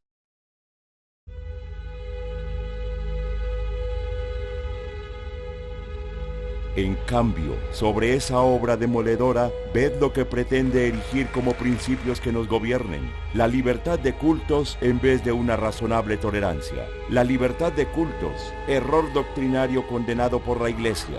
La libertad de cultos en una forma tal que deja a la Iglesia Católica, la de la totalidad moral de los colombianos, al ras con todas las demás religiones falsas, así sean las más exóticas y extravagantes. Con este discurso, el presidente Laureano Gómez les declaraba la guerra a las iglesias evangélicas en Colombia, con el apoyo absoluto de la Iglesia Católica. Gómez, un conservador extremo y educado por las autoridades eclesiásticas, resultó ser un defensor de la derecha religiosa y de la idea de que el gobierno y la Iglesia eran una misma cosa. Era la guerra fratricida de un gobierno conservador que perseguía a los liberales, llamándolos comunistas, ateos, y entre ellos nos incluían a nosotros. Si desde años atrás ya se sentía el rechazo por ser protestantes, la hostilidad empeoraría ahora. Generalmente donde se hacían cultos, los sacerdotes de las parroquias reunían a los muchachos, los llevaban a la hora del culto para formar una gritería frente al templo o a la casa donde se hacía el culto diciendo viva la Virgen María, abajo los protestantes. Tenían una canción que decía no queremos protestantes que nos vengan a corromper. Y entre otras cosas eso estaba acompañado de una pedrea. Inclusive en el barrio San Felipe de Barranquilla, que yo comencé los cultos ahí, invité al hermano Larsi para que fuera al culto y infortunadamente le dieron una pedra en la frente cuando él pasó a predicar. En 1936, una reforma a la Constitución aprobaba la libertad de cultos en Colombia. Sin embargo, la realidad no cambiaría de inmediato. Le hacían a uno la vida imposible. Para ir a estudiar los niños al colegio era súper difícil, muy difícil. Había que ir hasta hacer diligencias para conseguir los permisos. Tenían que obligarlos a que matricularan los niños porque la Constitución rezaba que todos los colombianos tenían derecho de estudiar. Precisamente, los niños evangélicos, al igual que los adultos, también sufrían represión religiosa y psicológica. Cuando nosotros éramos pequeños y cuando empezó la iglesia, pues la iglesia no era popular y ser evangélicos era una desgracia. Lo dejaban los amigos, lo dejaba la familia, lo maltrataban. Entonces los pequeños aprendimos a pelear por nuestros derechos, porque los derechos no nos los regala nadie. Una vez, por ejemplo, un lunes, la maestra preguntó, ¿quiénes fueron ayer a misa? Habían hecho una lista. Todos fueron, menos Álvaro Torres. Álvaro, salga acá. La señora sacó una regla gruesa y como de este ancho y me dio 25 golpes, pero golpes, no eran caricias. Fueron 25 golpes, 13 aquí y 12 acá. Pero entonces yo dije, me voy para mi casa. Me dijo, usted no puede seguir. Señora, yo me voy para mi casa. Yo tenía 9 años por ahí. Y me fui para mi casa. Fíjese usted, a la que estoy diciendo cómo éramos nosotros conscientes de la posición nuestra y de los derechos que teníamos que reclamar, porque era un niño. Me fui a mi casa, mi mamá estaba ocupada trabajando, pero mi tía se vino conmigo. Y trajimos una copia de la ley que hacía poquito se había aprobado, de que cualquier persona que fuera molestada por causa de la religión, el maestro sería sancionado. Los pentecostales también serían perseguidos por el clero en Medellín y en toda la región de Antioquia, tal como lo recordaría Mario Cadavid años más tarde. Le dice el obispo, oiga señor, ¿cuántos tienen la desgracia de participar de los errores y enseñanzas no sé qué? Me dijo en una palabra. Y le dije, doctor, hasta el presente tienen muy pocos el privilegio de conocer ser convertido por la palabra de Dios viniendo aquí. Pero le aseguro una cosa, doctor, en el nombre del Señor Jesucristo le digo a usted, desde Santa Fe de Antioquia hasta la frontera con Panamá irá a ser lleno esto del Evangelio de nuestro Señor Jesucristo. Le dice, oiga Señor, yo, Guillermo Escobar Vélez, obispo de Santa Fe de Antioquia, soy el primer enemigo suyo aquí y en cualquier parte. Estamos en un culto, lo terminamos y comienza la lluvia de piedra. Yo como pude cerré la puerta de la calle. Los hermanos, los que pudieron volar, se volaron.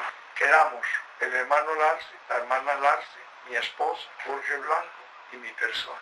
Yo me subo, entonces del techo yo miro y eso era una nube, mujeres, niños, hombres, y las mujeres traían la carga de piedras y la vaciaban allá.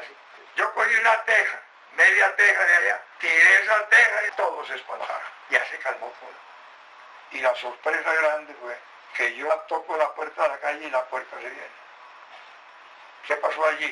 El que cierra y ninguno abre, el que abre y ninguno cierra. Hermano Larsen, palabras textuales de él, dijo, como misionero hermano, que he estado en muchos lugares, este es el ataque más cruel que he recibido. Hermano Larsen, me dolía mucho eso, ni un alma a favor, ni un alma a favor, todo en contra. Allí había un vecino que odiaba al hermano Larsen con ropa y todo, y juró que mataba, que lo picaba, que picaba al hermano Larsen. Y una noche borracho, ese señor fue picado, como él decía, lo picaron a él. Bogotá tampoco estaría exenta de la persecución religiosa. A mi papá lo echaron 3 veces a la cárcel, lo acusaban de que estaba pasando propaganda comunista y toda esta cosa, y lo que él estaba dando era tratados con la palabra de Dios. Allí en ese lugar nos apedrearon, nos tiraban botellas llenas de cerveza, siempre nos sacaban corriendo de alguna forma u otra, porque me acuerdo corriendo bajo el abrigo de mi mamá, corriendo por las calles de San Carlos hacia arriba. Ella me estaba protegiendo de que las piedras no me golpearan a mí. Sin embargo, sería el Valle del Cauca el epicentro de la violencia religiosa en Colombia y de donde vendrían los primeros mártires de nuestra iglesia. La gente había decidido moverse a Cali desde las zonas montañosas, protegiéndose de las bandas de asesinos contratados por el gobierno conservador para exterminar a los liberales.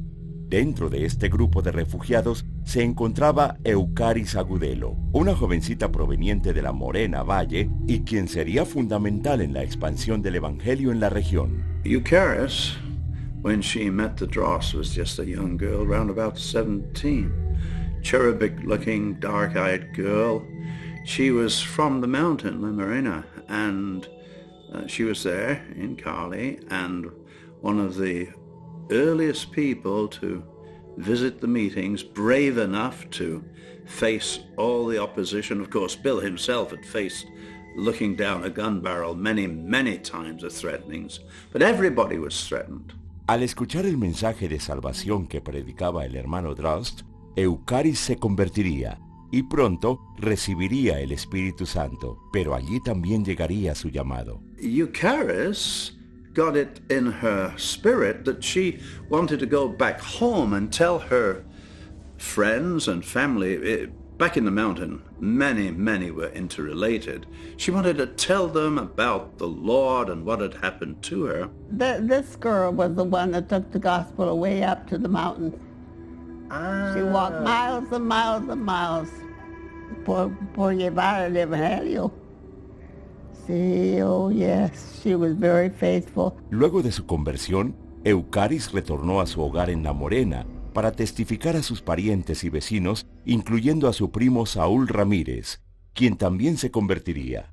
De esta manera, la comunidad comenzó a aceptar el mensaje y se derramó un avivamiento sin precedentes. Semanas después, el hermano Drost designaría a Eduardo García como pastor en La Morena. Pero mientras la iglesia crecía en número, también llegarían los primeros mártires. Young men, particularly I think of Lionel and Martin. Lionel was just a young man. I think he was only about 17. And he'd arranged to stay and look after his old uncle while the folks in Cali were having their first convention. People went down to it. Sin embargo, Leonel Peña se quedaría en el campo, acompañando a un anciano que no podía asistir a la convención. Pero de regreso, Leonel fue abordado por varios hombres que habían sido pagos para obligarlo a renunciar al Evangelio. Lo amarraron y comenzaron a pegarle y decir que niegue a Jesús, y él no voy a negar a Jesús, y agarraban los machetes y lo picaban un poquito así y nada. Y finalmente lo amarraron detrás de un caballo y lo arrastraron por muchos kilómetros hasta él estar bien reventado. Ahí le pidieron de que él negase, muriese en paz negando, y que él diese honra a la Virgen María. Y en vez de eso él comenzó a cantar: hay poder, poder, sin igual poder en la sangre de Jesús. Leonel sería brutalmente baleado. A las pocas semanas de su muerte, el hermano Drost recibiría la visita de uno de los asesinos. Él estaba cambiando la llanta de la camioneta y vino uno y dio la vuelta varias veces a la camioneta de mi papá a caballo, y ahí le preguntó: ¿tú eres el gringo misionero? Mi papá le dijo: sí, yo soy. Y fue él que le contó la historia a mi papá de cómo aconteció, y él dijo: yo fui uno de ellos. Y él dice: yo no puedo dormir de noche porque yo siempre estoy oyendo que él dice: hay poder en la sangre de Jesús, hay poder en la sangre de Jesús. El crimen se repetiría, pero esta vez con Martina Darbe, quien se había casado recientemente con una joven llamada Alicia Mejía. Same thing, almost the same thing. They threatened him with death unless he gave his faith up. He wouldn't. They shot him. His wife was down there in Cali working so that he could work in the mountain as an evangelist around the people. But they shot him dead. When Ruth heard it, his wife was there praying at the altar. She had to go over and tell this young lady, recently married, that her husband had been killed by the gunmen up there. The persecution was intense. Casi un año después, matarían a 7 hermanos en Tesorito mientras celebraban un culto, incluyendo a la madre de Alicia Mejía, viuda de Martín. Los vecinos vieron a 18 hombres armados aproximándose a la casa. Diciendo hacerlo en nombre de la ley, mataron a todos, excepto a uno que pudo escaparse. Los asesinatos fueron brutales, los cuerpos acribillados con balas. 2 simpatizantes fueron asesinados junto con 5 creyentes. Los hermanos Eva Mejía, Ángel Marulanda, Jesús Gómez, Leonel Avendaño y Herberto Marulanda. El hermano Drost quedaría horrorizado al ver el número de balas que se encontraron en sus cuerpos. Y la madre de la otra hermana, Alicia, ella también murió. Ellos le mataron una noche.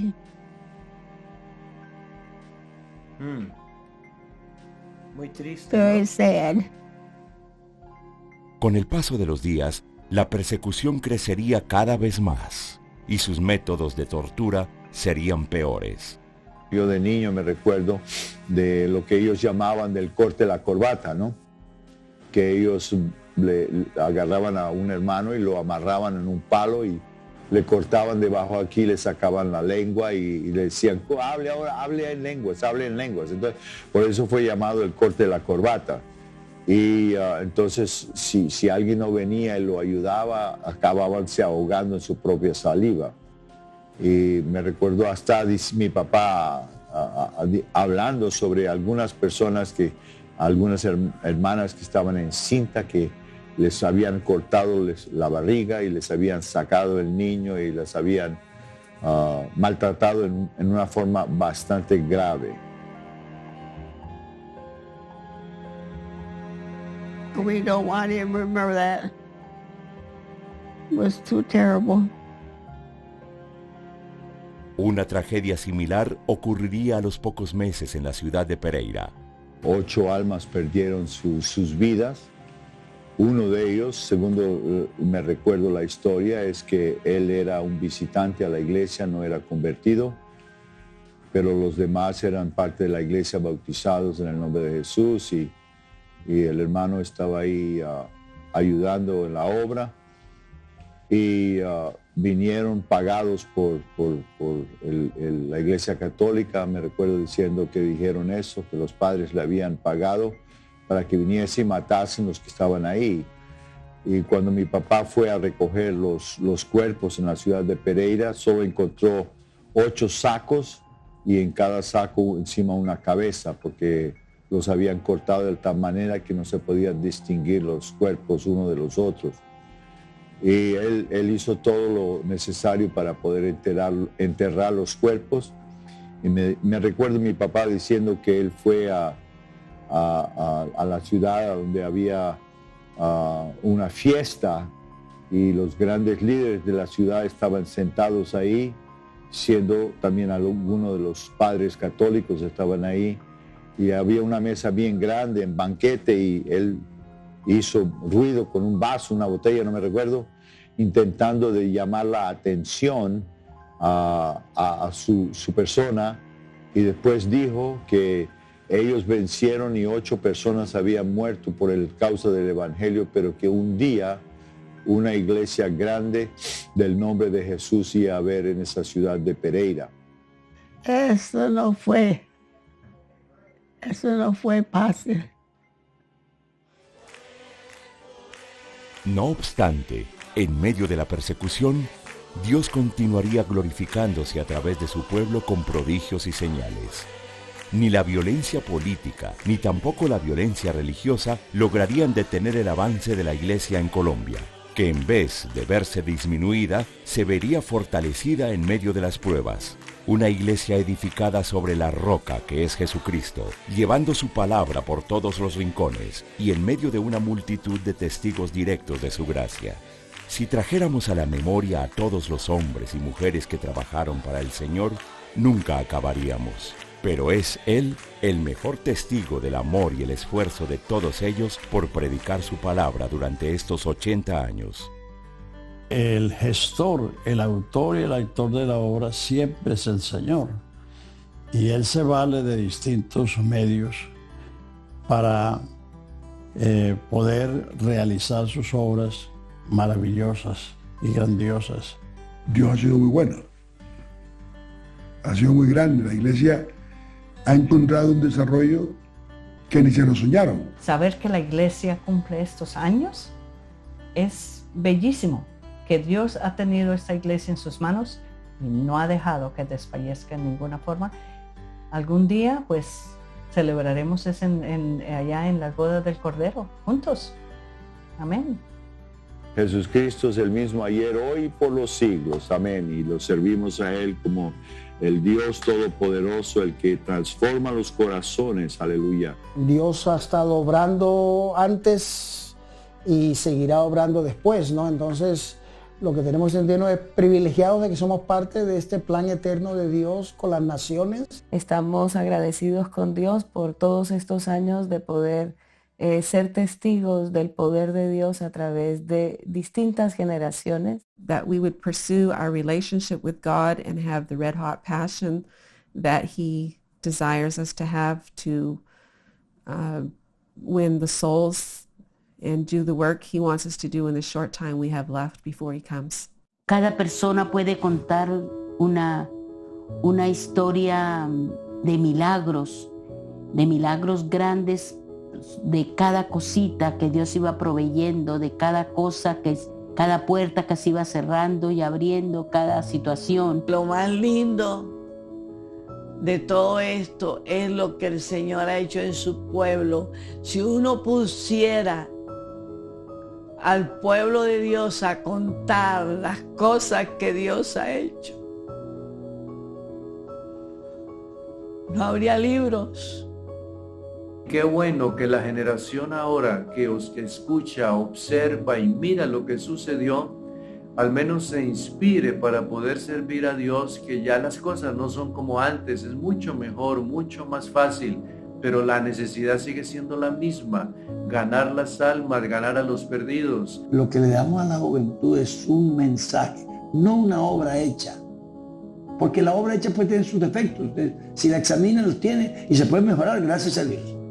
Pero no, lo que le enseñamos es un camino, es una solución. Es decir, quítelo de lo material y póngalo en abstracto. ¿Qué me queda a mí ahí? En abstracto tengo fuera del panorama, tengo un sustento que es Dios. Ese Dios lo meto aquí y se convierte en producción total. Admiro al pueblo colombiano, de verdad, hermanos. Ustedes son una maravilla de las tantas que Dios ha hecho. Porque lo que ustedes sienten, la pasión.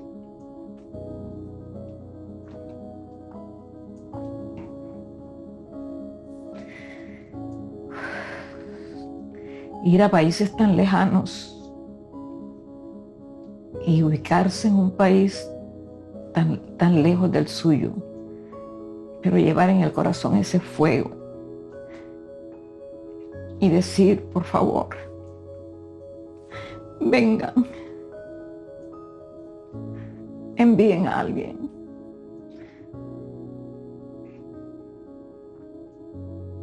Dios bendiga a Colombia, de verdad. La historia continúa, la historia sigue, tendrá otra área, otra forma, pero sigue llevando este mensaje de salvación y no solo eso, inspirándonos para volver a creer en esas maravillas que Dios no solamente hizo, sino que las sigue haciendo. El campo está listo y apto para todo el que quiera servirle al Señor. Qué bueno que esta experiencia que ha pasado en Colombia se replique en otros países. Y que así como aquí Dios ha salvado a miles, también en otras naciones pueda hacerlo. No podemos olvidar que lo que viene a futuro, lo que nos espera, tiene que ir también de la mano del Señor. Dios ha sido bueno con nosotros. No podemos ignorar que Dios ha estado en cada situación. Aún no podemos ignorar lo que dice la palabra del Señor cuando refleja que a los que aman a Dios, todas las cosas les ayudan a bien. Basically, I guess just the Lord is coming soon, so keep working and keep the faith and reach the lost before He comes. Dios va a escoger a otros jóvenes, a otros que van a poder decir, yo estoy dispuesto a servir al Señor a donde Él me lleve en el mundo. Vale la pena dar su vida a Jesús, aleluya, gloria al Señor. Él murió por nosotros para darnos vida. Vale la pena, hermanos. Consagren todo lo que tienen, todo lo que posea, todo lo que es al Señor. Vale la pena porque hay galardón arriba.